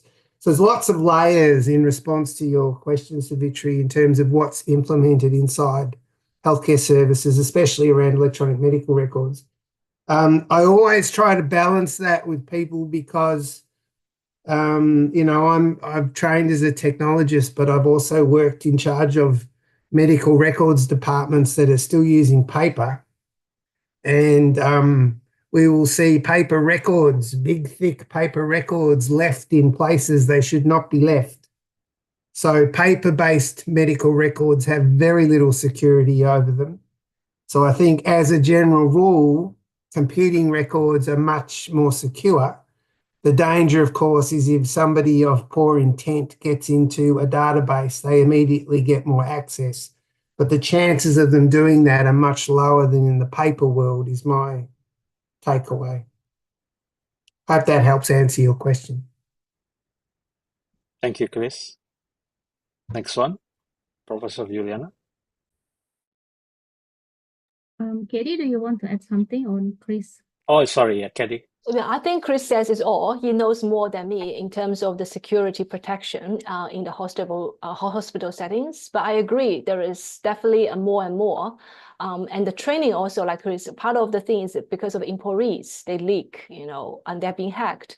So I think the training also, I think now kind of step up in the hospitals. So to make sure everyone have a kind of awareness of the security breach and all the things, and they have to really protect their kind of authentication very well. So yeah, but I think Chris says it all. Yeah, I don't have anything to add to this. Maybe I can also add in Indonesia in terms of the security, in terms of the use of the SIM-RS. So like I said before, the hospitals, they seems to implement SIM-RS in different ways. Some hospitals, they implement SIM-RS in the way that it can be accessed through the computers in the room, and it can also be accessed through the mobile phones or laptops of the healthcare workers, but only if they are connected in the network of the hospitals. So if they are outside of the network, they cannot access it. So that is one approach to try to protect the data, or the patient data. Of course, there are also other hospitals who does not even allow their healthcare workers to access the SIM-RS from their own devices. So only from the computers in the room that are directly connected to the network of the hospitals. But like I said before, the issue with that is that if the hospitals have very, very limited number of computers, then that of course create the problem that you just mentioned, the delay. And patients will complain because of the delay. And so I think when patients complain about the delay, we have to understand better what the problems are. The problems can be because of the process, like Caddie said. Then if the problem is in the process, then we can create the as-is process and try to improve the process. Or maybe the problem is with the number of computers in the room. Maybe there's only one, and then it's emergency department. Then how do you expect that the patients, then the patients, there will be delays in all the treatments, or there will be missing data, because then they will prioritize patient care and they deprioritize data input into the system.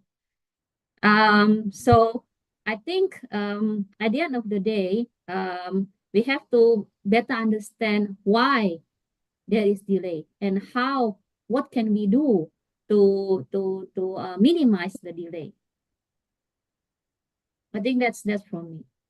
Yeah, thank you, Professor Juliana.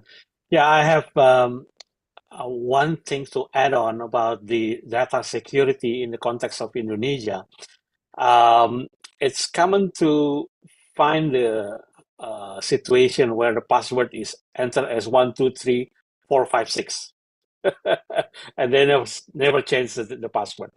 So the tips is to regularly change the password. So that's the first thing. Before we talk about the SSO, multi-factor authentication, and others, we have to make it sure that everyone change the password regularly. Ya, Bapak Ibu, saya sangat menyarankan untuk mengganti password secara rutin, ya, di sistem Bapak Ibu sekalian, karena itu merupakan pintu awal untuk terjadinya masalah data security. Ya. Okay, thank you very much for all of the speakers for your answer, and we still have few minutes left, so I will invite if there is any more question from the audience.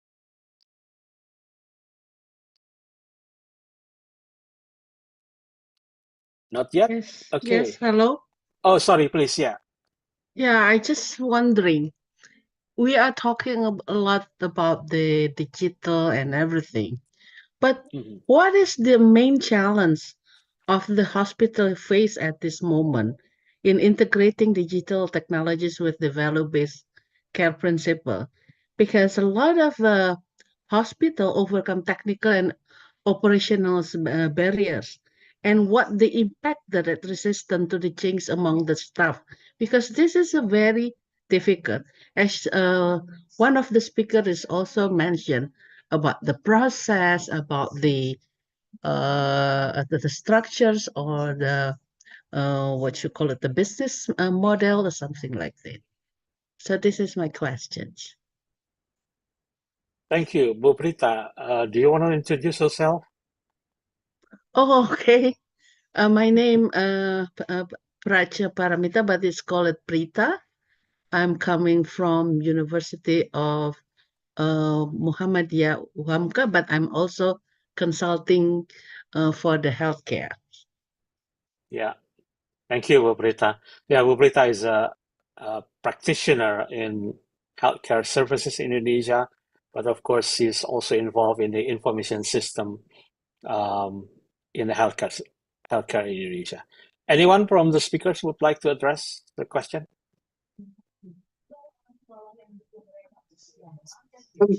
Bridget, if I'm understanding correctly, are you asking how do we move from where you are now to a place where more and more value is being generated by digital health? Is this what you're asking? Yeah. So, there is this cost. There is this sunk cost of time and energy and money that the health system, any health system anywhere in the world, needs to expend before they get this chance to start seeing value. I strongly believe that. I mentioned right at the start that places are in different levels of maturity in different parts of the world. So I can tell you that, for instance, in our country, when it comes to electronic medical records in hospitals and looking at the HIMSS-EMRAM scale, if you're familiar with that, we are about 10 years behind the US. And that's mainly in terms of, yes, time, but investment. 10 years worth of investment. I dare say Indonesia is again a few years behind Australia. And a lot of the initial investment isn't the kind of thing that you can immediately see a value to healthcare from. It's, having computers in the room. It's having good network bandwidth. It's having basic cybersecurity. It's having basic recording systems like a PAS system, patient administration system, on which you then put an electronic medical record system. And a lot of those things are just money and time and energy without seeing a lot of tangible value. And there's certainly never been a huge focus of study around value. So I think the unfortunate thing, if I'm very realistic, is it takes a lot of time to have all that infrastructure in place. Then you do things with it, and that's when you start to really see the value.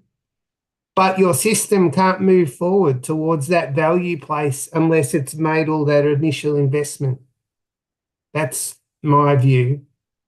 Can I give you airtight evidence about that? No, but that's based on observing and doing it for a long time. Yeah. But again, the problem is because most of the hospitals, the competency of the knowledge of this Yes. digital is very, very Low. low. Limited, yeah. Yes, Yeah. yes, yes, So yes, yes. then this has to be some kind of uh, uh, I mean the early first before you are implemented with this higher levels, Yes. you should have what they call it analysis of the competency of the peoples, how great is that, and then how the ranking of these people itself, right? I completely agree. So you can do all those things I just said, and if you don't bring your staff along with you about what it all means, having them understand it, then all you're doing is delaying the process. So you need to invest in the infrastructure and the systems, and at the same time, you need to understand your staff's knowledge and increase it together because it's all together. I completely agree. Yeah. Thank you. And that's your findings as well, right, Professor Juliana, about the people? Yeah, I can add something as well. Yes, that's my findings. And yes, I agree with Chris. It takes time to basically realize the potential values of technology. But then that over this time period, the technologies need to be used. Like if you don't use the technology, then how can you realize value of the technology? I can understand also from my research, it's very it's difficult to convince people to learn and keep using the technology, especially if they start with very low digital literacy. So my take on this is that in any digital transformations, I think we have to think about quick wins. There has to be small quick wins that they can feel immediately. Maybe not directly into big value, but quick wins that will maintain them using the systems properly. I think this is something that we have to think of to motivate them to keep using the systems until they can see the big value. So that's my take. Yeah, thank you, Professor Juliana. Do you have a follow-up question, Bu Prita? And it is okay because there will be a lot of people wants to ask also. I mean, so many things that we still lack of knowledge of this the digital informations because they're always thinking about using technology, but they don't Technology, really yeah. knows exactly about how to manage as a Information whole. system, yeah. Yes. Yeah, exactly. Yeah. So that's why we organize this webinar, Bu Prita, to realize to everybody that's not only about technology. Yeah. Thank you, Bu Prita. Okay, you're Yeah, welcome. but yeah, Chris, okay, to follow up this question, let's say we are now in Indonesia, let's say in average, I don't have the number, but we do have a digital maturity index, which we not reach 3 out of 5 yet. Okay. So how do you think that we can still get a value of that level of digital maturity? As what Juliana mentioned about the quick win. So what's going to be the one with regard to the implementation of the EMR? So I'm guessing a little bit here, Ahmed. The HIMSS scale is 0 to 7. So that's 7, got yeah. 8 levels, but you're using a different scale, yeah? You said you're about 3 out of 5. For the MR, we use 7 actually. Okay, But all for right. the other, we use 5. Yeah. Yeah, okay.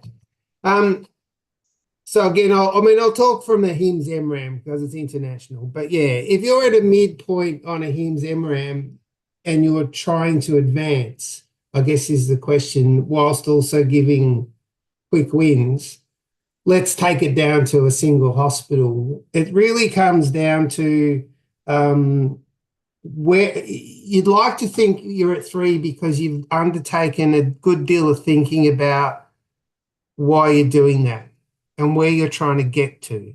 Okay. Certainly in going from 3 to 7, you will need some compelling arguments about how do we get the next investment and the next investment. And I don't just mean the technology, I mean to build capacity, to train people, to do all the other stuff that goes with it. And you need to have therefore thought about what are the big things in our organization we're trying to address as we do that. So, for instance, CPOE, helps is part of moving up that chain. So, you might say we've got lots of examples of inappropriate ordering not following best practice. And so one of the things we're going to do as a smaller win, like Juliana has said, is let's roll out CPOE to the most affected department first. Maybe that's the emergency department. They get CPOE first. You measure their pre-state about ordering, you measure their post-state about ordering. That gives you some quick wins in one department and learnings to roll out others, but is still consistent with your overall direction and agenda. I guess the wrong thing to do, the only wrong thing in all this in my mind is blindly going up that ladder and spending all that money without having the thought process about why we're doing it in detail and why are we doing this bit now versus in 6 months or next year. I'm not sure that answers your question, but if I was faced with that scenario, that's the sort of thinking I'd be doing about it. But these things are so big and enormous that there's lots of scope for smaller wins, and Juliana's completely right. People won't buy into a multi-year process if you can't show them another win every month or two, or a win in this department that everyone can relate to. So when they have to do it themselves, they go, oh, okay, I see why we'll do it, because we might get that kind of really positive result. Yeah. Okay. Thank you, Chris. But Taufiq, since we implemented the EMR in most of the healthcare facility in Indonesia, and they do have a data. So what's going to be, the quick win question, by implementing the artificial intelligence for healthcare facility in Indonesia that you think feasible? Yeah, thank you, Pak. So I think the most important thing is try to identify where the data is of good quality, first of all, and secondly, like where the process is delaying for quite a bit of time to get to the proper, let's say, diagnosis or proper outcome of the treatment. I think we can actually map. So basically, when we talk about AI, then we are talking about what the AI can do to help our tasks. It's not just about putting the computer, getting the computer analyze the data. No, that is the secondary point. The first thing is we need to know the data, and then from the data, we try to understand what is the specific objective that we can discover from the pattern of the data. Because often because of the large amount of the data we have, we become overwhelmed just to look as a human being, right? But then this AI has a potential to identify patterns. And then by identifying patterns, we can identify model. And then by using the model, then we can perhaps analyze something that it may take a couple of, let's say, hours by the medical professional. We can actually shorten up by maybe a couple of seconds by the computer. So if we can identify this kind of analysis, we can put it into a nice, tidy data set, then we can immediately develop a model which can analyze this data within minutes or within seconds. So with that, we can actually try to offer value propositions to the medical professional to say that if we have this model in place, we can actually save your time to get to these results. So we can shorten, let's say, from a couple of hours to a couple of minutes or just couple of seconds by utilizing this computer to do this like the hard work to analyze the data. So at the end of the day, I think we have to think AI as an extra hand. So it's not something that is completely independent by itself. So when we talk about the process into the system, into the ecosystem, we need to put the persons as a central point in developing the AI. So that's why when we try to develop a model, the first question is how the model can add value, how the model can actually help us to shorten the processing time, how the model can give us more comprehensive result about the diagnosis and so on and so forth. So very important thing is get the data recorded, see how the data can help build the model and how that model can actually help achieve the objective within shortened period of the time or achieve much more objective for the same amount of time. Thank you, Pak Taufiq. For the interest of time, I would like to invite all of the speakers to give the closing remarks along with the suggestion, recommendation for Indonesia perspective, as well as the how we want to move forward after this webinar. And if you have any recommendation, your program, etc., please. I don't know who can start first. Do you want to start first, Chris? Okay, thank you. I'll try and be brief.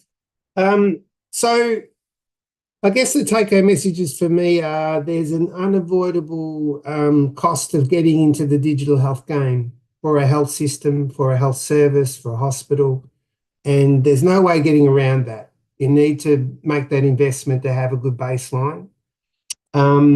A lot of these things are very big change management projects, and so having the skills in your organization to take your staff on a journey is also vital, and we touched on that. Understanding the problem you're trying to solve with technology is critical, and that's where process modeling is really important. Understanding what your current state is, what a future state might look like. And from that comes questions of, well, if we improve this, where's the value for us? Or there's value for us in improving this, therefore we will focus on that first. And the other thing, just quickly on AI, is there are potentially many great wins in the back office around AI without going towards the more risky clinical space.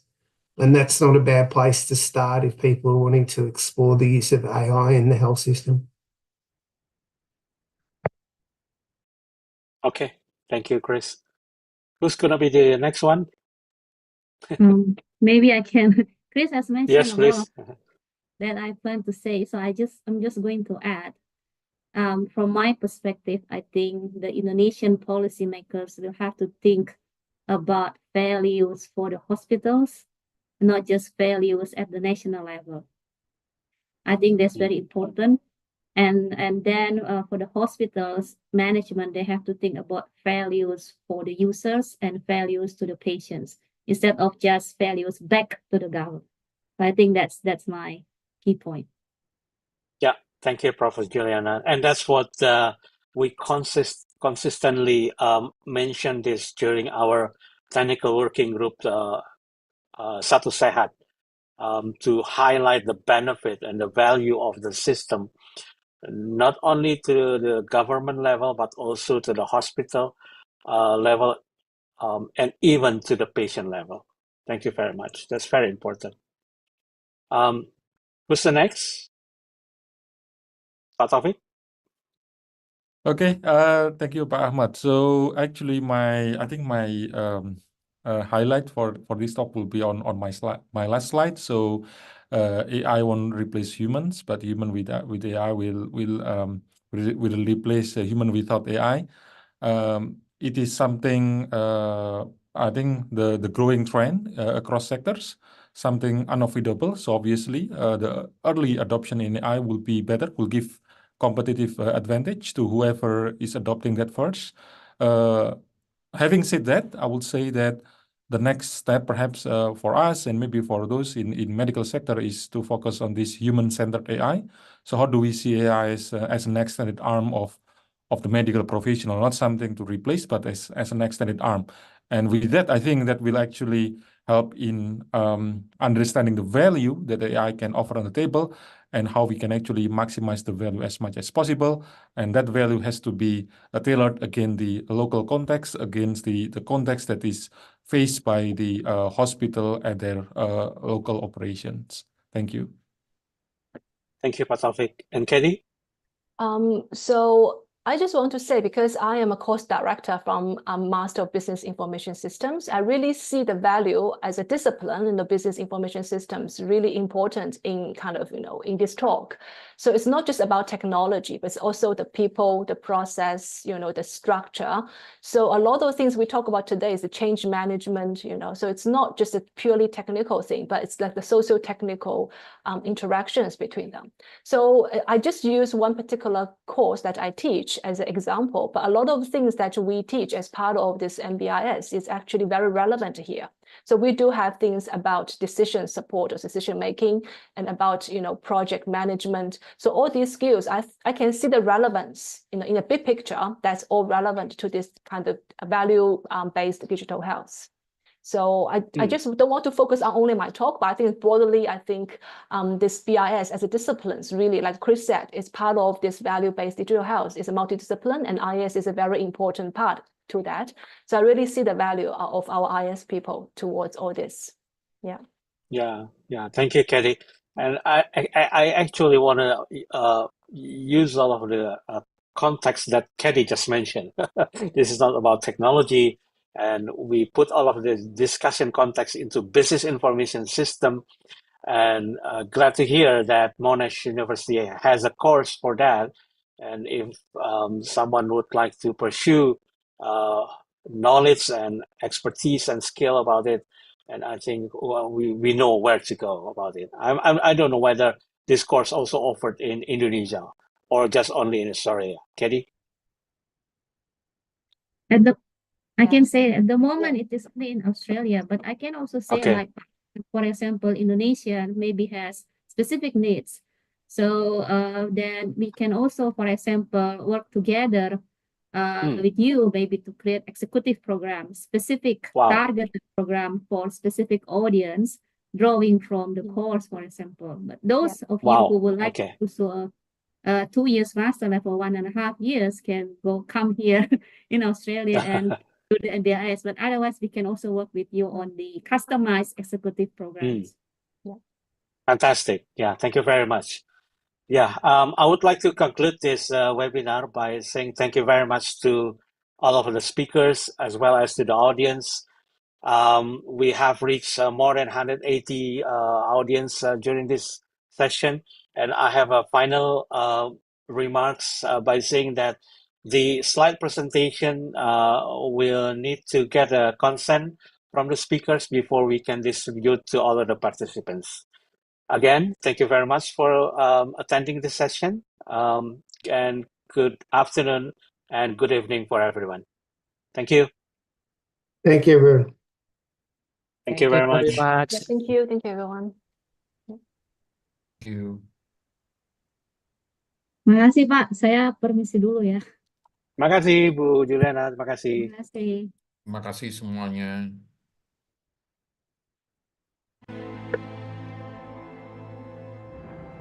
Terima kasih semuanya.